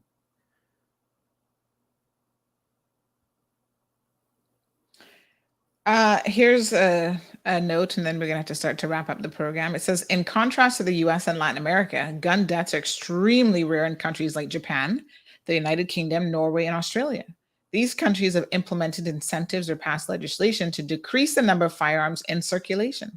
For example, in July 2021, the Australian government implemented a permanent gun amnesty in which unregistered firearms could be anonymously surrendered at police stations. Japan boasts a population of more than 127 million people, yet finished 2019 with a gun death rate of 0.02 per 100,000 people.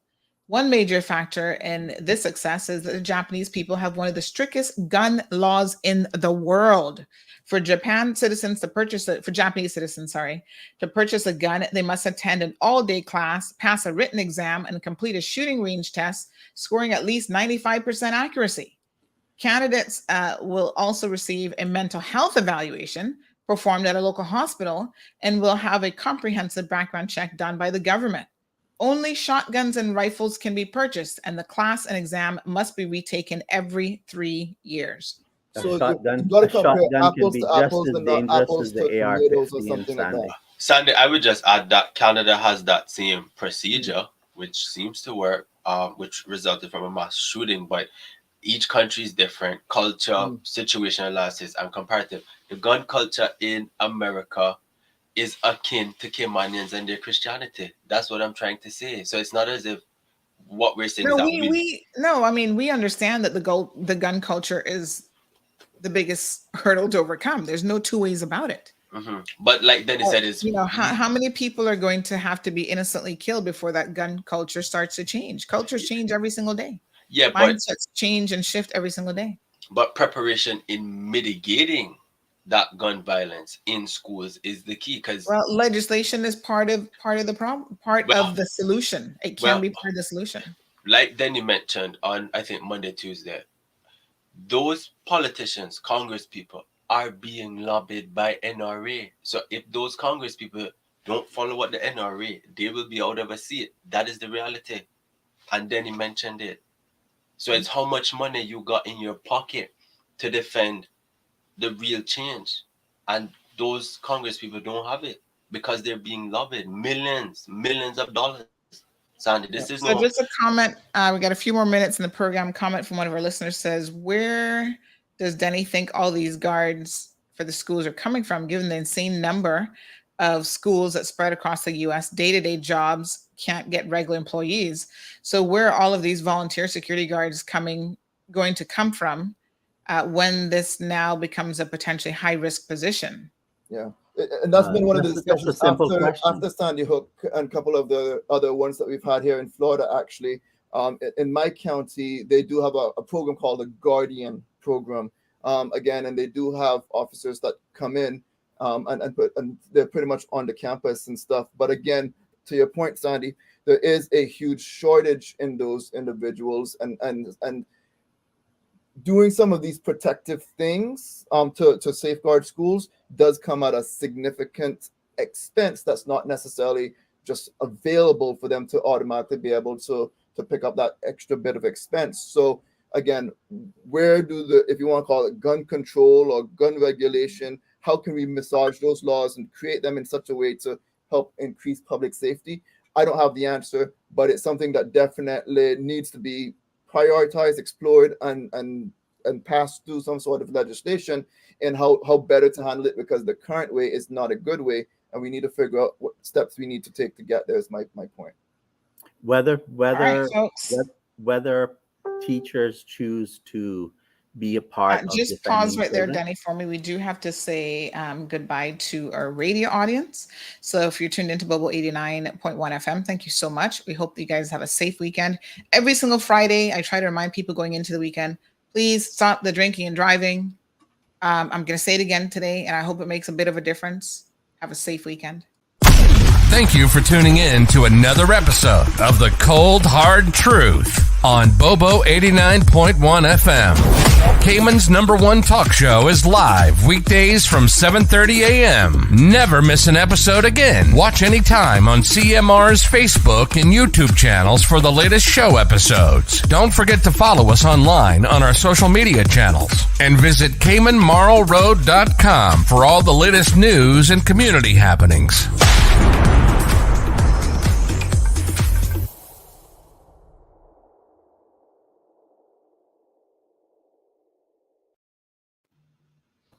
All right, folks, we're going to go into a little bit of overtime. I do have a business meeting here shortly after this, but we do have a caller who's joining us on the live stream. We continue the conversation. Good morning, caller.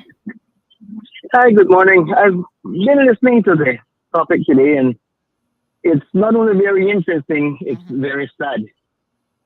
And one thing that hasn't been addressed in detail just in our conversation this morning, and it's been touched on many times before, is that shootings in schools or mass shootings in general, in particular in the U.S.,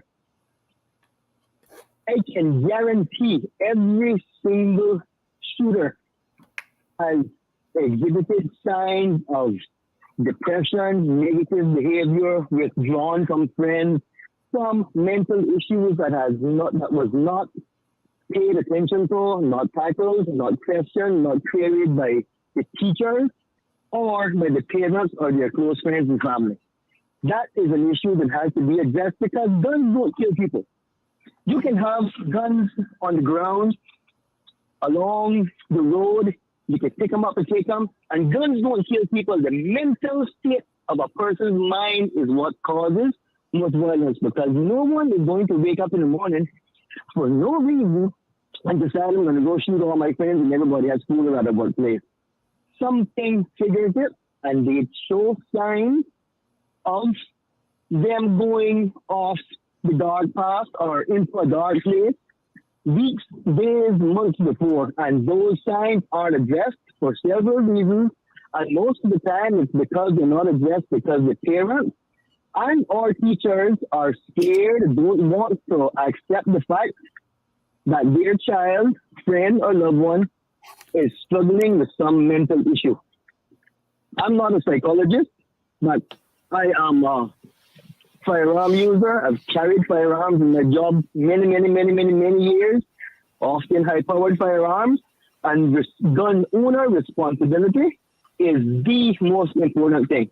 And gun owner responsibility walks hand in hand with your mental state of mind. And unfortunately, like Denny said, guns are easily available. And to your fact, they're too easily available because in the video you showed, a 13-year-old walked into a gun store and bought.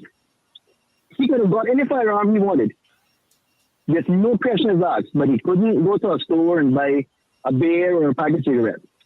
And all three of those kill people, don't get me wrong, but it just showed the ease and access of firearms, especially in the U.S. And children these days, most of them spend a lot of time in a fantasy world, online, playing video games, most often shooting games, shoot-up games, and it's all just a fantasy in an alternate world in their mind where nothing is actually real, but they are the good guys. They are the big bad man. But isn't it caller, just reflecting on that video, remember when the kid walked in about the lotto ticket and the sales clerk was like, you can't buy no lotto ticket yet, but yet you go in and buy a gun and they don't even bat an eye. They're like, here you go. You want that special wrapped? You know, we can put a little bow on it for you. A 4-year-old kid being applauded for knowing how to pull out a magazine clip and how to pull the what's that part of the gun called there, Denny? The glove, the bolt. Yeah, and the take for instance a little kid that was playing with a firearm. You couple that with him locked in his room every single evening after school, all night long, shooting people in a video game, because once he comes outside, his mother or father is going to be abusing him, calling him all sorts of mean, stupid, and dumb, and fat, and everything else in the world. He goes to school, he gets the same treatment. In his room, he repeats by taking out hurt and punishment on other people. And one of these days, that cup is going to overflow, and he's going to take it in real life. So we need, as parents, as grown-ups, as adults, as law-abiding members of our society, we need to pay close attention to our children. And education is the key in everything. Pay close attention and don't be afraid to accept the fact that, yes, my child might be struggling from depression. My child might be struggling from some sort of mental issue where he is living in a dreamland or he doesn't accept it, he can't realize what is reality from what is fake. That is the key to preventing these sort of outbursts. And yes, we do need laws that control firearm use and firearm ownership. We also need proper systems put in place in schools to prevent anything like this happening. Very thorough, accurate, in a high definition camera system in each room with a centralized monitoring room where somebody sits there every day. Look who comes through the gates. Look who goes inside the rooms, and electronic mechanism that locks and secures doors in the event of a lockdown. All of that can be implemented. Yes, it's costly, and sometimes that is what keeps the system from being put in place because of negative costs. But if you save one life by simply spending a whole pile of money and you only save one life, that's one life that was saved. All right, caller. Thank you very much. I appreciate it. Okay. All right, folks. You too. We do have to wrap up. Like I said, I've got a business call and then I've got to be down to the DPP's office for 11 o'clock this morning. Denny, thank you for joining the conversation. I'd like to say one thing. The first time that you decided to click on the link? Well, I want to say one thing about something the caller said. He talked about video games. And clearly there are some people who agree with you that you need to do something about firearms because they perceive that that would be the best way to deal with it. But I wonder how many of those persons will allow their children to own games in which their children, young children, engage in first-person shooter games. Because that desensitization is a part of the kind of the negligence that you see happening, where someone would take and point a gun at another person, and they're not in an age where they don't really fully appreciate that there's no reset button in real life. Okay. And so that kind of, you see, the habits that you do on a daily basis is what conditions your subconscious. And a person taking engaged in a first-person shooter game is going to be less conscious. I'm talking about a young child, right? Less conscious of what the consequences are of pointing a real gun at one of their friends. And so if you think that just banning firearms is the solution, you're sadly mistaken. A lot of these problems are in the home. As with all problems in life, Denny, there is no singular solution. It's always a comprehensive approach. So I agree with the caller. There are mental health issues that need to be addressed. There's parenting issues that needs to be addressed. There are cultural issues and acceptance of, this gun violence culture and just violence in general that needs to be addressed. It's one of the reasons why I say parents need to start evaluating the violence that they're permitting in their own homes, including the violence that they perpetrate against their own children. But we began the conversation, folks. No doubt there's lots more to it. Thank you guys so much, as always, for tuning into the program. Jared, Denny, Kevin, thank you guys for jumping in, and to all of our callers who also called in on the phone line. It's but one of many conversations. We don't solve anything by having a singular dialogue about it. It has to be something that on an ongoing basis we talk about. I mean, I've been advocating for, stuff in relation to protecting children for years. And I feel like we are making such unbelievably small steps that there are days that it really blows my mind. Well, I heard your comments recently about protecting your children, and I can assure you there won't be any repeat offenses. Yeah, I mean, okay, yeah. So you have a solution there. Okay. Well, you're saying that's the day. That's the day. Part of it. That's the day that I'm going to need a firearm, right? Denny's like, yeah, that's the day you're going to wish you had again. Yeah. Oh, don't worry. There's more than one way to. Anyway, we'll leave that conversation right there. Might become part of a criminal defense one day, folks. Self-defense is lawful. Yeah, self-defense is lawful. In defense of others, absolutely. So we won't go too deep into that conversation. Anyway, folks, please enjoy your weekend. Have a safe weekend. And again, I invite you to consider your actions. Every single thing you do in life has a consequence to it. And drinking and driving is one of the things that we can sensibly do something about. Do not drink and drive. Call a friend, call a taxi, call an Uber or Uber equivalent in the Cayman Islands, whatever you have to do. There's absolutely no reason for you to get behind the wheel of a car intoxicated and to take the innocent life of some person who, is just trying to leave home from work. Have a safe weekend, guys. Take care. All right. Yeah, take care. Bye-bye.